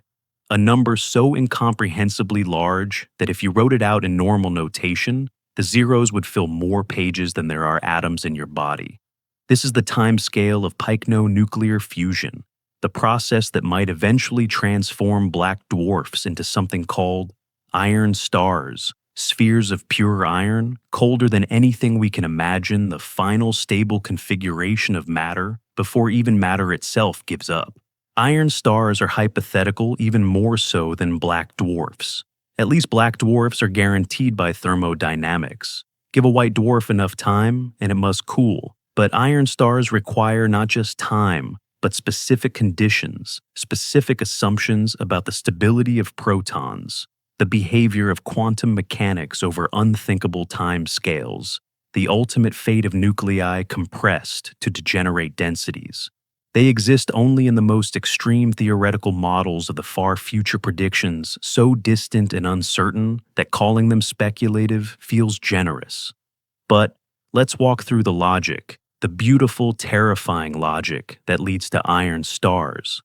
We start with a black dwarf, cold and dark, its interior composed primarily of crystallized carbon-12 and oxygen-16 nuclei. These nuclei are stable under normal conditions. Carbon-12 doesn't spontaneously fuse with other carbon atoms. It lacks the energy. Fusion requires immense temperatures, millions of degrees enough thermal energy to overcome the electromagnetic repulsion between positively charged nuclei. But black dwarfs aren't at millions of degrees. They're at a few Kelvin, essentially zero, no thermal energy at all. And yet, quantum mechanics offers another path. Heisenberg's uncertainty principle allows particles to briefly borrow energy from the vacuum to tunnel through energy barriers they classically couldn't surmount. This happens all the time on microscopic scales. Alpha decay, where helium nuclei escape atomic nuclei, occurs through quantum tunneling. Proton fusion in the sun's core, even at millions of degrees, relies partly on tunneling to proceed at observable rates. Scientists suggest that in the extreme densities of a black dwarf, where nuclei are pressed so close together that their electron clouds overlap, quantum tunneling might allow fusion to occur even at near zero temperatures. The probability is absurdly low. At normal stellar densities, you'd wait longer than the current age of the universe and never see a single tunneling fusion event. But at black dwarf densities about 1,000,000 times greater than water, and given truly astronomical amounts of time, it becomes statistically inevitable. The calculations are complex, involving quantum chromodynamics, nuclear physics, and statistical mechanics pushed to their limits. Freeman Dyson explored these ideas in a 1979 paper titled Time Without End, where he considered the ultimate fate of matter in an eternally expanding universe. He estimated that pycnonuclear fusion, driven purely by quantum tunneling at zero temperature, might allow carbon nuclei in a black dwarf to gradually fuse into heavier elements over timescales around 10 to the power of 1,500 years. Let that number settle, 10 to the power of 1,500 years. For comparison, the number of atoms in the observable universe is roughly 10 to the power of 80. The number of possible quantum states in that same universe, a much larger number, is perhaps 10 to the power of 120.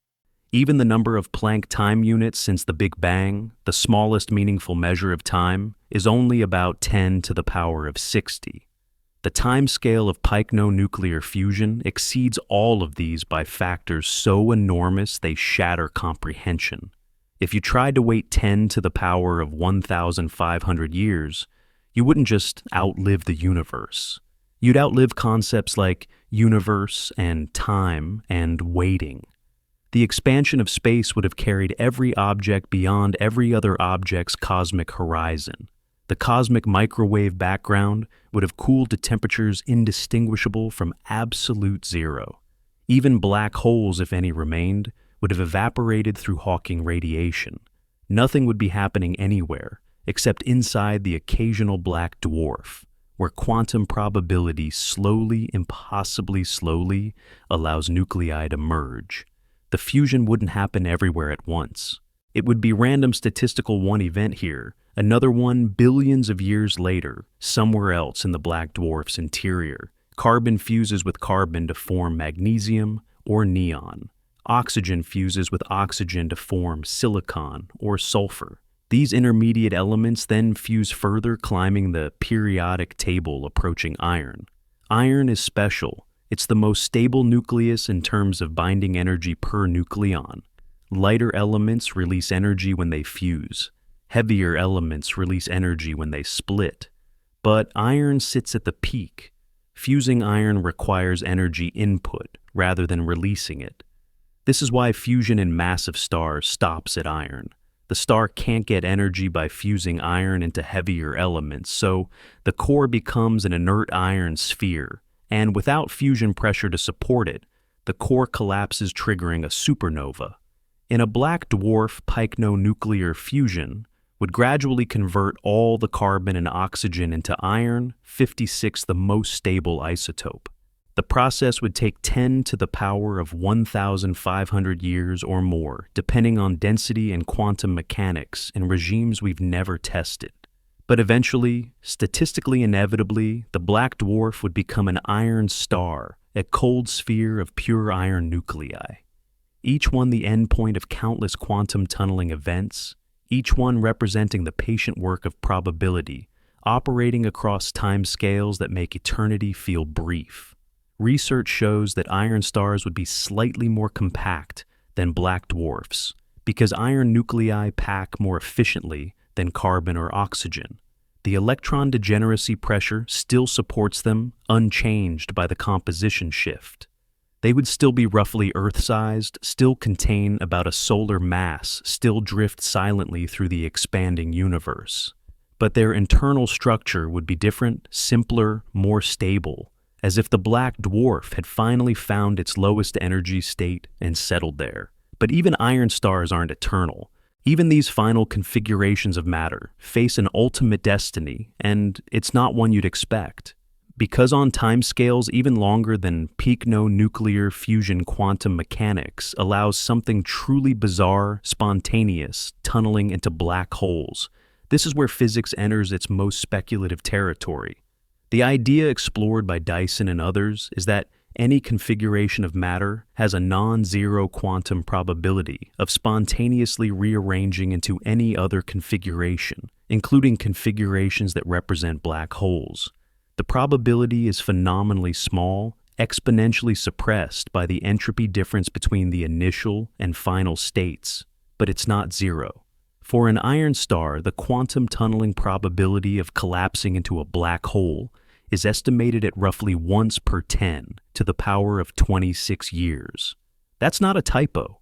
That's 10 to the power of 10 to the power of 26, a number so large that even writing it in exponential notation barely captures its scale. If you try to write out 10 to the power of 26 in standard form, you'd need more digits than there are particles in the observable universe by factors beyond counting. Can you even conceive of such a timescale? The universe would need to age not just trillions of times older, not just Googles of times older, but incomprehensibly, unimaginably, absurdly older before an iron star might spontaneously collapse through quantum tunneling. And yet, given infinite time, it becomes not just possible, but inevitable. This spontaneous collapse wouldn't be gradual. It would be instantaneous, at least from the iron star's perspective. One moment, a cold sphere of iron nuclei. The next, a black hole matter, compressed beyond even degenerate densities, space-time curved so severely that not even light can escape. The transition happens through quantum tunneling, the entire iron star coherently transitioning from one quantum state to another, in a process that has no classical analog. The resulting black hole would be small, perhaps a few solar masses, and it too would eventually evaporate through Hawking radiation. Stephen Hawking predicted in 1974 that black holes emit thermal radiation, slowly losing mass over time. The smaller the black hole, the faster it evaporates. A solar mass black hole would take approximately 10 to the power of 67 years to evaporate completely, long by any normal standard, but brief compared to the time scales we've been discussing.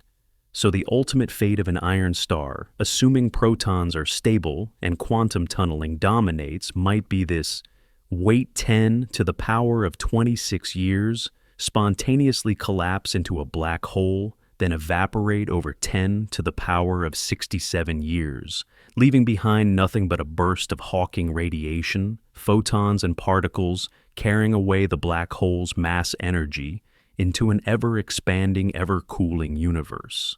But there are other possibilities. Some physicists argue that vacuum decay might occur first. The vacuum empty space itself might not be in its true lowest energy state. It might be metastable, like a ball balanced on a hill, stable for now, but capable of rolling down to a lower state if perturbed. If the vacuum decays, if it transitions to a lower energy configuration, the consequences would be catastrophic and instantaneous. A bubble of true vacuum would expand at the speed of light, rewriting the laws of physics within it, destroying all structure, all particles, all everything. The probability of vacuum decay is unknown. It might happen now, or in a billion years, or never. Some calculations suggest the vacuum is stable. Others suggest it's metastable, with decay time scales around 10 to the power of 100 years or longer. Still others suggest decay is impossible. We simply don't know, and we can't know without a complete theory of quantum gravity and particle physics at the highest energies.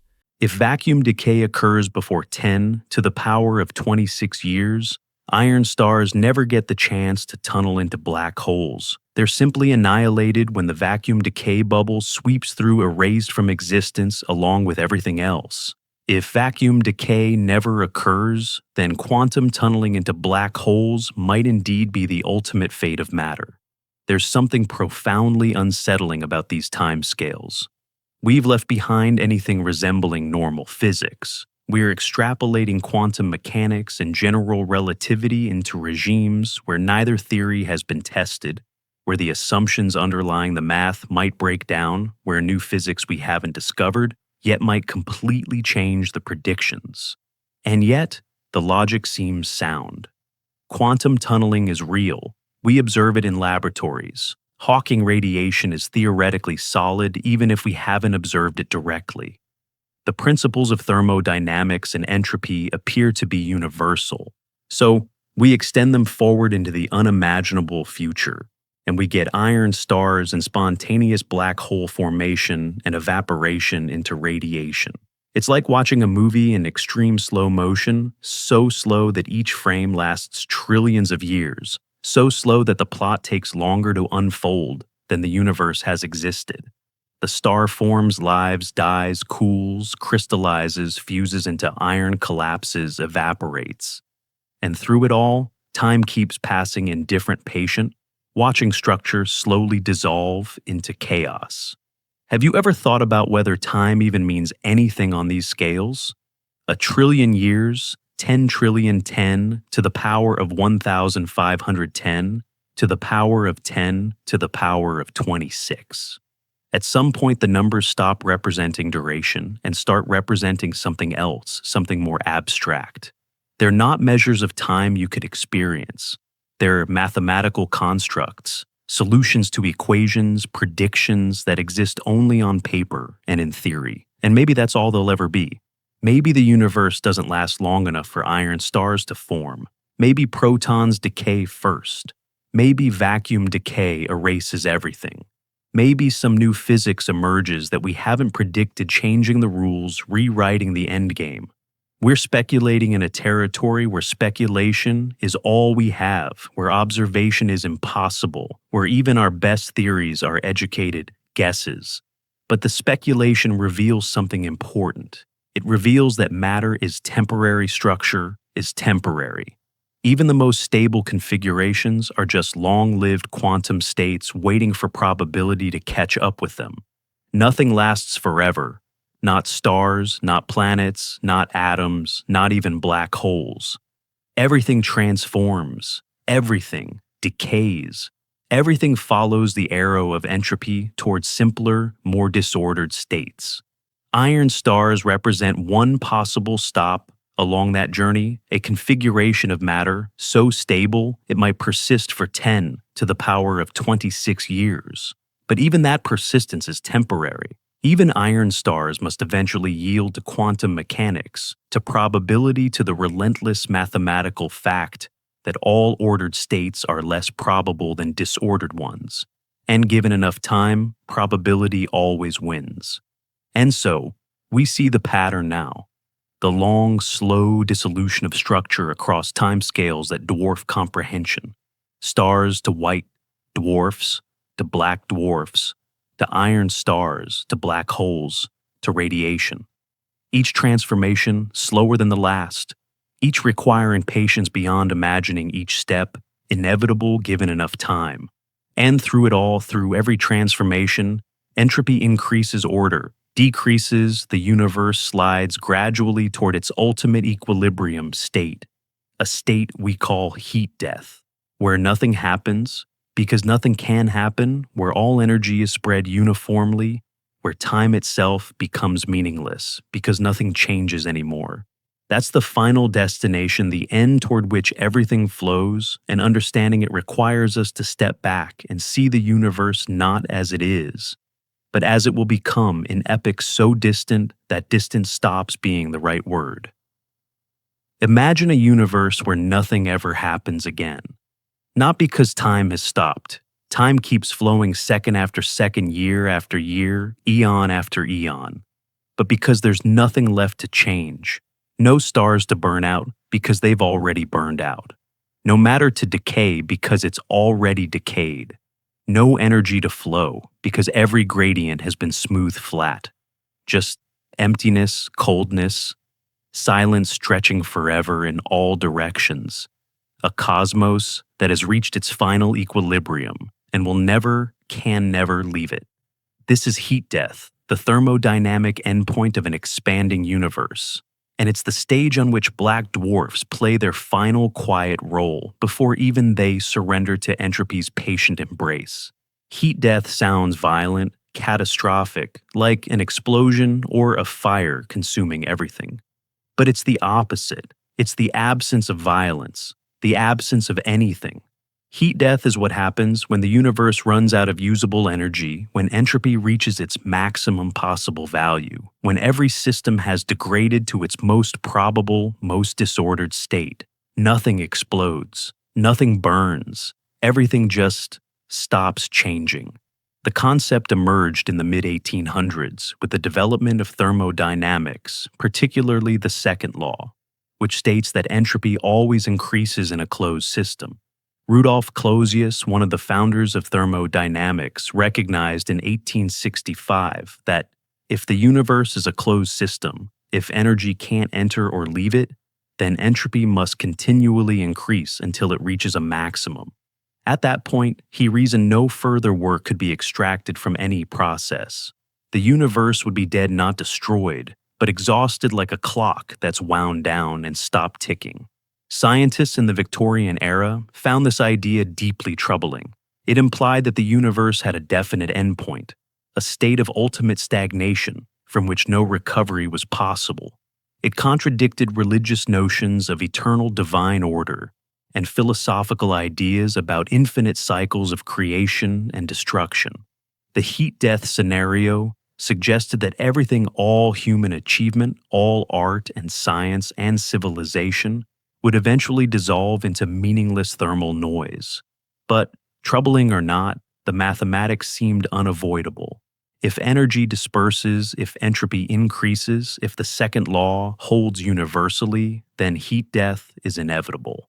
The only question was time scale, and that depended on understanding the universe's ultimate fate, whether it would expand forever, collapse back on itself, or reach some stable equilibrium.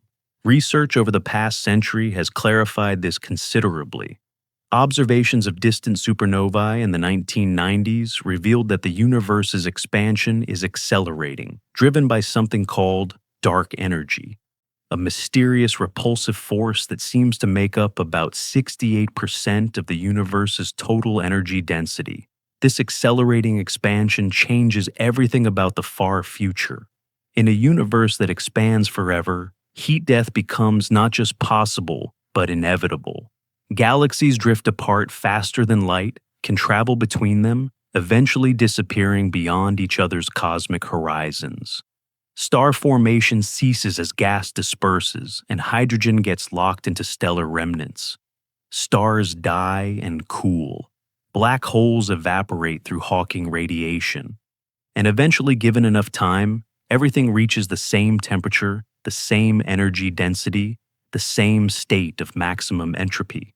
The timeline for heat death depends on what dominates the late universe.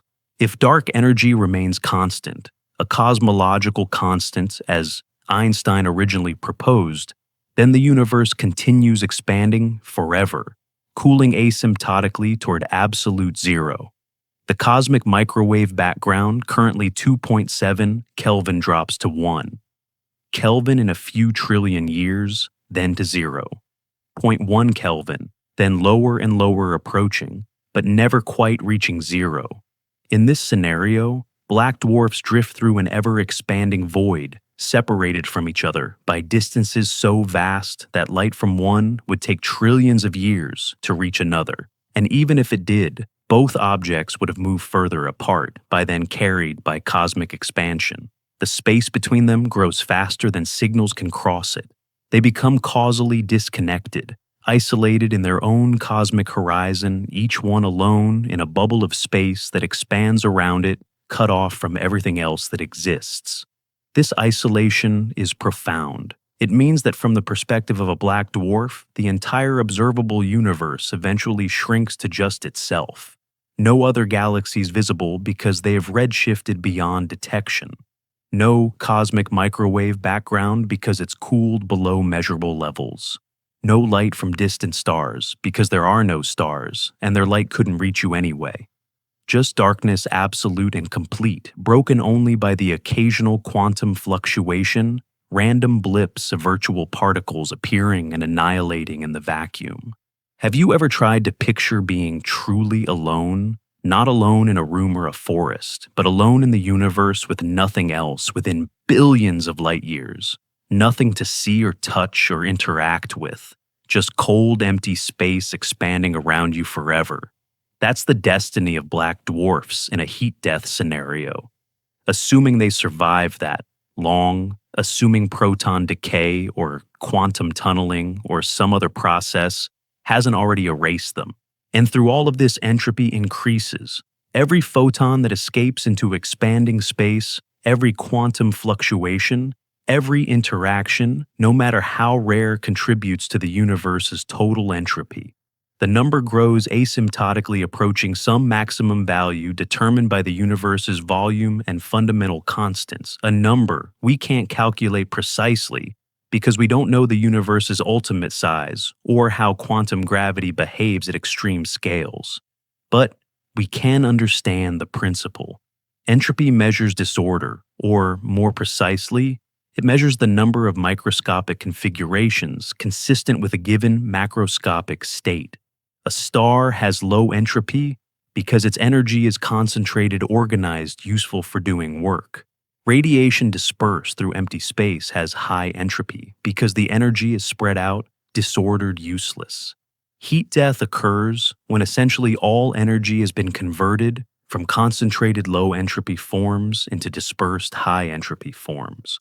Research shows that this conversion is irreversible, at least within the laws of physics as we understand them. You can't spontaneously reassemble dispersed radiation back into a star, any more than you can unscramble an egg. Both violate the second law of thermodynamics, both require decreasing entropy, and both are statistically forbidden, except through fluctuations so rare they'd take timescales far longer than 10 to the power of 26 years to occur. There's a concept called Boltzmann brains that emerges when thinking about heat death and quantum fluctuations. Ludwig Boltzmann, one of the founders of statistical mechanics, recognized that in a universe at maximum entropy, Given infinite time, random quantum fluctuations could occasionally create ordered structures purely by chance. The most probable such structure would be the minimum necessary to have a conscious thought. Essentially, a disembodied brain that flickers into existence, thinks one thought, then dissipates back into chaos. The idea is both fascinating and disturbing. It suggests that in a heat-death universe, given enough time, you're more likely to be a Boltzmann brain, a random fluctuation that happens to have your memories and experiences, than you are to be a real person in a real universe with a real history. This leads to philosophical paradoxes about probability and observation that physicists still debate. But for our purposes, the key point is this. Even at heat death, even at maximum entropy, the universe isn't completely static. Quantum mechanics ensures that fluctuations occur rare and random, creating brief, temporary ordered structures before entropy reclaims them. These fluctuations become increasingly unlikely as entropy increases, but they never completely stop, at least not in quantum mechanics as we understand it. Black dwarfs, if any remain, would be remnants of a different era, objects that formed before heat death, before entropy maximized, before the universe settled into equilibrium. They would be anomalies, structures that somehow avoided dissolution, maintained through quantum degeneracy pressure, even as everything around them dispersed into radiation. But maintaining structure isn't the same as doing anything interesting. A black dwarf at heat death is inert.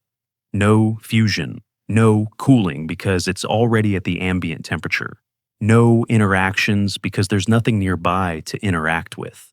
It just exists patient and pointless, a monument no one will ever see to processes that ended Googles of years ago.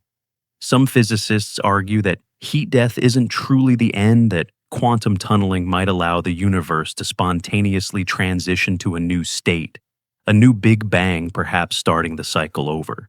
The probability is unimaginably small, far smaller than Boltzmann brain formation, but given infinite time, even infinitesimal probabilities become certainties. Roger Penrose has proposed a different scenario called conformal cyclic cosmology, where the far future universe, after all matter has decayed, and only radiation remains, becomes mathematically equivalent to the Big Bang of a new universe.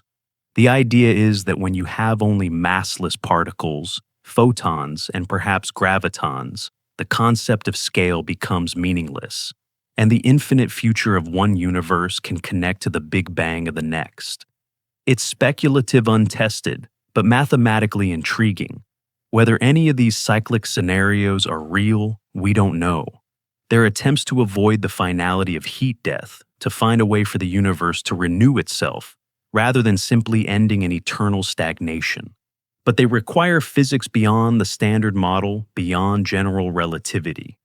Physics we haven't yet discovered or confirmed. What we can say with more confidence is that the universe is headed toward a state of maximum entropy. The acceleration of cosmic expansion seems to confirm this. Dark energy drives galaxies apart, prevents gravitational collapse, ensures that energy disperses rather than concentrating. Every observation we make supports the heat death scenario, at least for this particular universe in this particular epoch. And in that scenario, black dwarfs represent the last solid objects, the final holdouts against entropy's victory. They're not fighting entropy that would be futile, but they're resisting it passively, maintaining structure through quantum degeneracy, pressure existing in a universe that has largely forgotten what solid matter means. But even resistance has limits. Even quantum pressure might eventually fail, not through any violation of physics, but through processes we've already discussed: proton decay, quantum tunneling into black holes, vacuum decay. Black dwarfs are temporary just on timescales so long that temporary and eternal become difficult to distinguish. There's something both terrifying and peaceful about heat death. Terrifying because it represents the ultimate meaninglessness, the final dissolution of everything into random thermal noise. But peaceful because it's not violent, not painful, not even particularly sad. It's just the universe settling into its most probable state, the state it was always going to reach, given the laws of physics, the state from which nothing interesting can emerge because there's no energy gradient left to power emergence. Picture it one more time. A universe at heat death. Black dwarfs, if any, exist, drifting in isolation, separated by cosmic horizons, invisible, inert cold. The occasional quantum fluctuation briefly creating and destroying virtual particles. Dark energy continuing to drive space apart faster and faster, diluting even vacuum energy to lower and lower densities. No change, no events, no stories. Just existence pure and empty stretching forward forever, because there's nothing left to mark time's passage. Is this sad, maybe?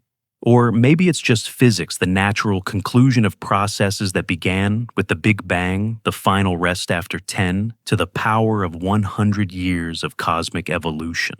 Maybe the universe doesn't care about meaning or purpose, or whether anything happens. Maybe it just follows the math, indifferent and patient, letting entropy have its way, letting probability smooth every gradient, letting everything settle into silence. And yet, before we reach that silence, before heat, death claims everything we have this moment, this fleeting epoch where stars still burn, where planets still orbit, where complexity briefly flourishes before entropy reclaims it. We have this time when black dwarfs are still theoretical, when the universe is young enough, that light still means something, when the cooling has only just begun.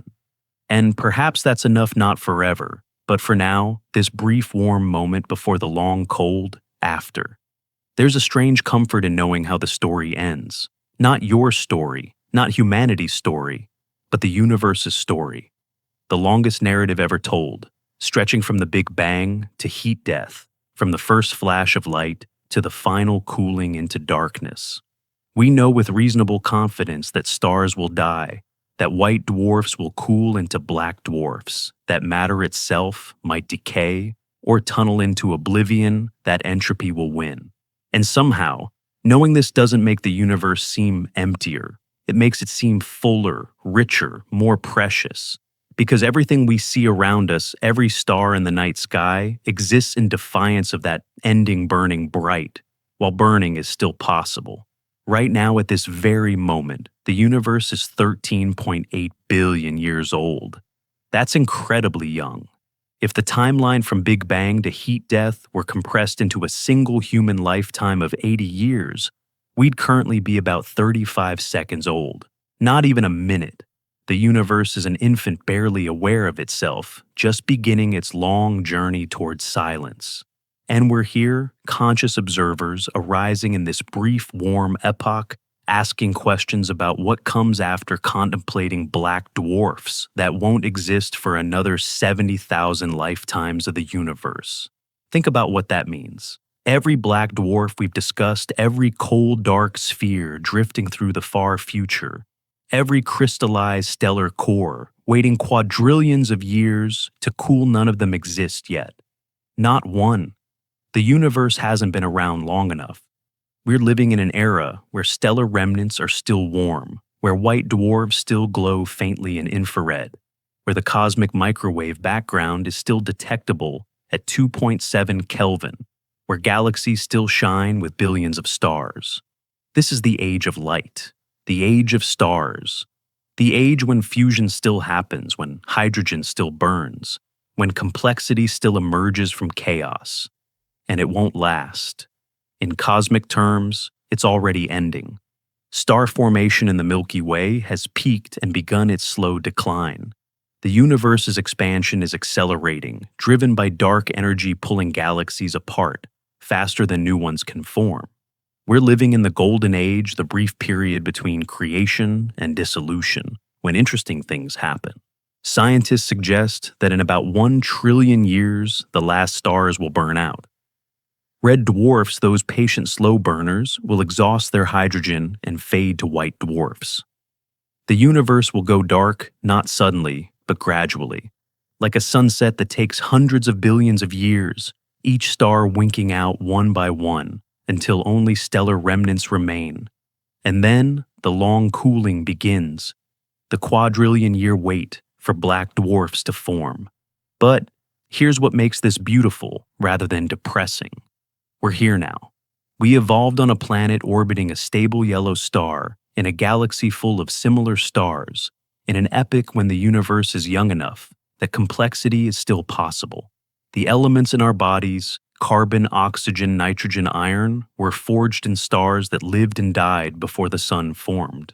We're made of stellar remnants, recycled supernova debris, star stuff, contemplating stars. Carl Sagan said that famously, "We are made of star stuff," and he was right, but it goes deeper. We're made of atoms that will eventually become white dwarfs, then black dwarfs, then perhaps decay into radiation or tunnel into black holes. The same matter, the same carbon and oxygen atoms will exist in unimaginably different forms across timescales we can barely comprehend. And right now, briefly, they're arranged into you into a pattern complex enough to read these words and wonder about the far future. That's extraordinary. You're a temporary arrangement of matter, conscious for a few decades, existing in a universe that will persist for googles of years. Your lifespan compared to a black dwarf's cooling time is like a single heartbeat compared to the age of the Earth. You're a flash, a brief spark of awareness in a cosmos that spends most of its existence cold and dark and empty. And yet, here you are thinking, wondering, trying to understand what comes after. Does that make your life meaningless? No.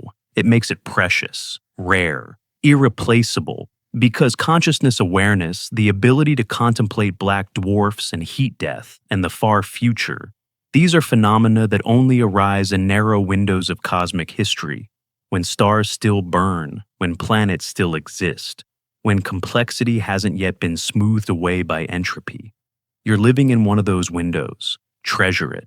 Research shows that the universe seems to be structured such that observers like us can only arise in certain epochs. Too early, and there aren't enough heavy elements to build rocky planets or complex chemistry.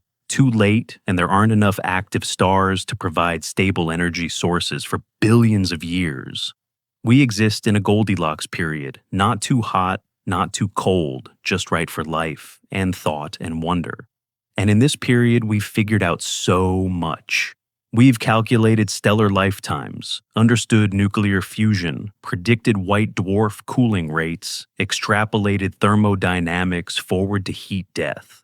We've taken the laws of physics discovered through experiments in laboratories on one small planet and used them to predict what happens quadrillions of years from now to objects that don't yet exist.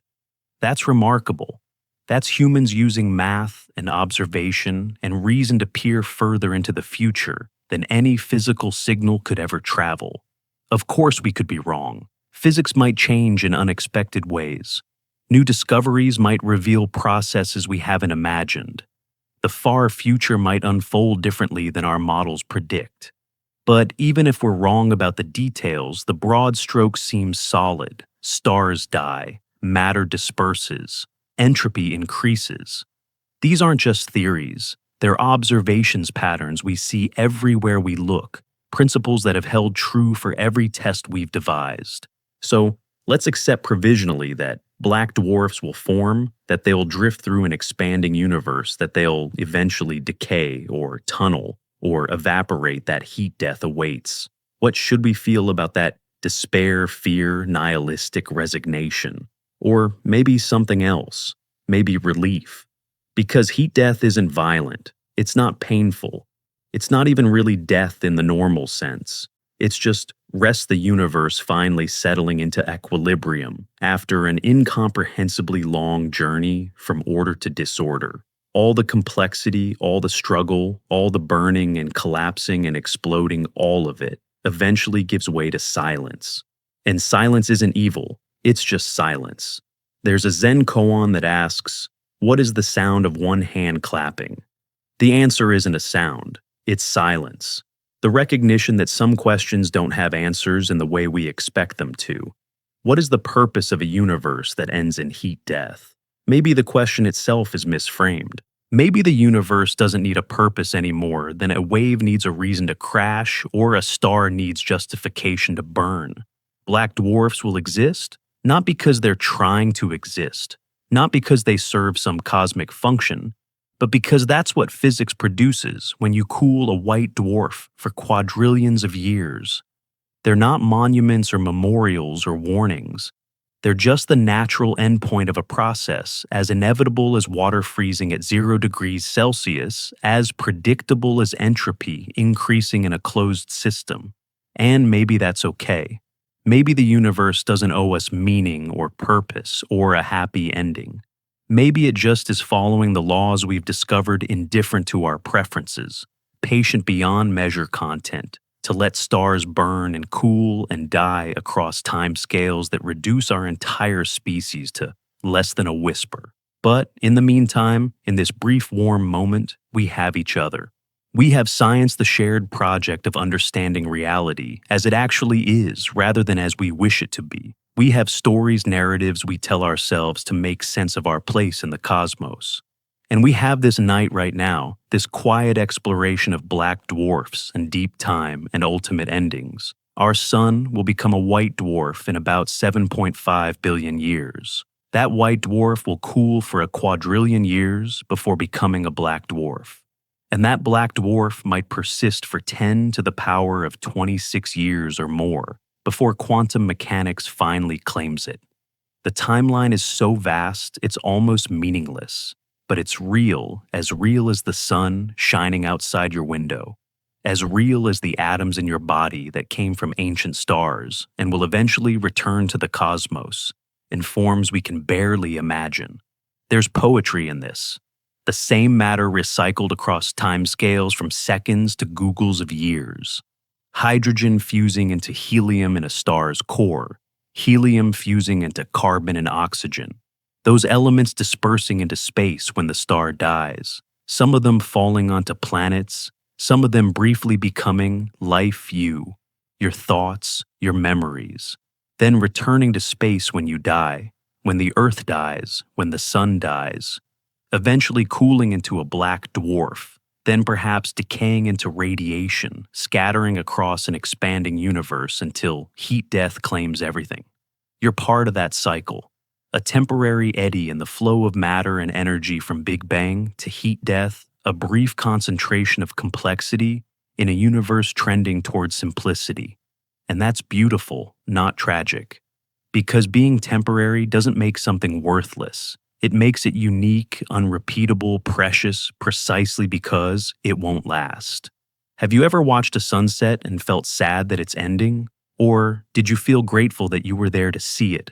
That the light and color and beauty happened at all, even if only for a few minutes. That's how we might think about the universe. Yes, it will end in cold silence. Yes, black dwarfs will drift alone in the dark. Yes, entropy wins. But right now, there are sunsets, there are stars, there are minds capable of understanding what black dwarfs are and why they matter. The universe gave us this moment, this brief opportunity to exist and think and wonder and asking for more, for eternal significance or cosmic purpose or permanent survival might be missing the point. We have now. We have this conversation, this shared exploration of deep time and stellar death. And when it ends, when you close your eyes and drift to sleep, you'll carry with you the knowledge that you've contemplated things billions of times older than humanity, things that won't exist for quadrillions of years, things so patient and strange that understanding them even slightly is an achievement. So, sleep well, friend. Rest easy knowing that the universe is vast and old and will persist long after we're gone, but also knowing that right now in this moment, you're part of it, made of it a way for the cosmos to know itself. Black dwarfs are the future, but you are the present. And the present is where all the interesting things happen, where stars still shine, where life still flourishes, where consciousness still asks questions about what comes after. The universe doesn't end with black dwarfs. It doesn't really end at all, not in the dramatic sense. It just slowly, patiently, inevitably transforms from one state to another, from hot to cold, from ordered to chaotic, from light to darkness. And somewhere in the middle of that transformation, briefly, beautifully, incomprehensibly briefly, there's us looking up at the night sky, wondering what it all means, finding comfort in endings, because endings give shape to stories, and stories give meaning to moments. Thank you for drifting through this long, quiet night with me, through stellar evolution and thermodynamics and time scales that break comprehension. Thank you for your patience, your curiosity, your willingness to contemplate the far future, even though it has nothing to do with your daily life. Science is a gift. We give each other a way of seeing the universe more clearly, and sharing that gift even in whispers, even in stories told softly before. Sleep feels important somehow. The universe is winding down. Entropy is winning. Heat death awaits, but not yet. Not for a very, very long time. We have trillions of years before the last star dies, quadrillions before the first black dwarf forms, time scales beyond that, before anything truly final happens. And in the meantime, there's so much to see, so much to understand, so many quiet stories waiting to be told on other nights, other journeys through the cosmos. So, rest now. Dream gently of stars that haven't died yet, of white dwarfs still glowing in the dark of a universe young enough that complexity still matters. And when you wake, remember that you're made of the same matter that will someday become black dwarfs, that you're connected to the deepest future and the deepest past, through the atoms in your bones, through the physics that governs both your heartbeat and the cooling of stellar cores across time scales that dwarf eternity. The universe is patient. So are we. And maybe that's enough. Maybe patience itself is the lesson here, the quiet recognition that everything takes time. Everything changes everything, eventually rests. Stars burn and cool. Civilizations rise and fall. Thoughts flicker and fade. And through it all, through every transformation, the laws of physics hold steady, indifferent, and eternal, guiding matter from one state to the next, with mathematical precision. Sleep well. Dream gently. And thank you truly for being here, for listening, for caring about black dwarfs and heat death and the far future, even though they won't affect you, won't change your life, won't matter in any practical sense. You cared anyway. You wondered anyway. And that, more than anything, is what makes us human, this capacity to contemplate things far beyond ourselves, to find beauty in endings, to seek understanding, even when understanding offers no reward except itself. Until the next quiet night finds you, until the next story calls you back into the soft darkness of space and time, rest easy. The universe is here. The stars are here. And so are you, briefly, beautifully, impossibly. You, a spark of consciousness in an ancient cosmos, wondering about the cold silence that comes after all. Light fades. Good night,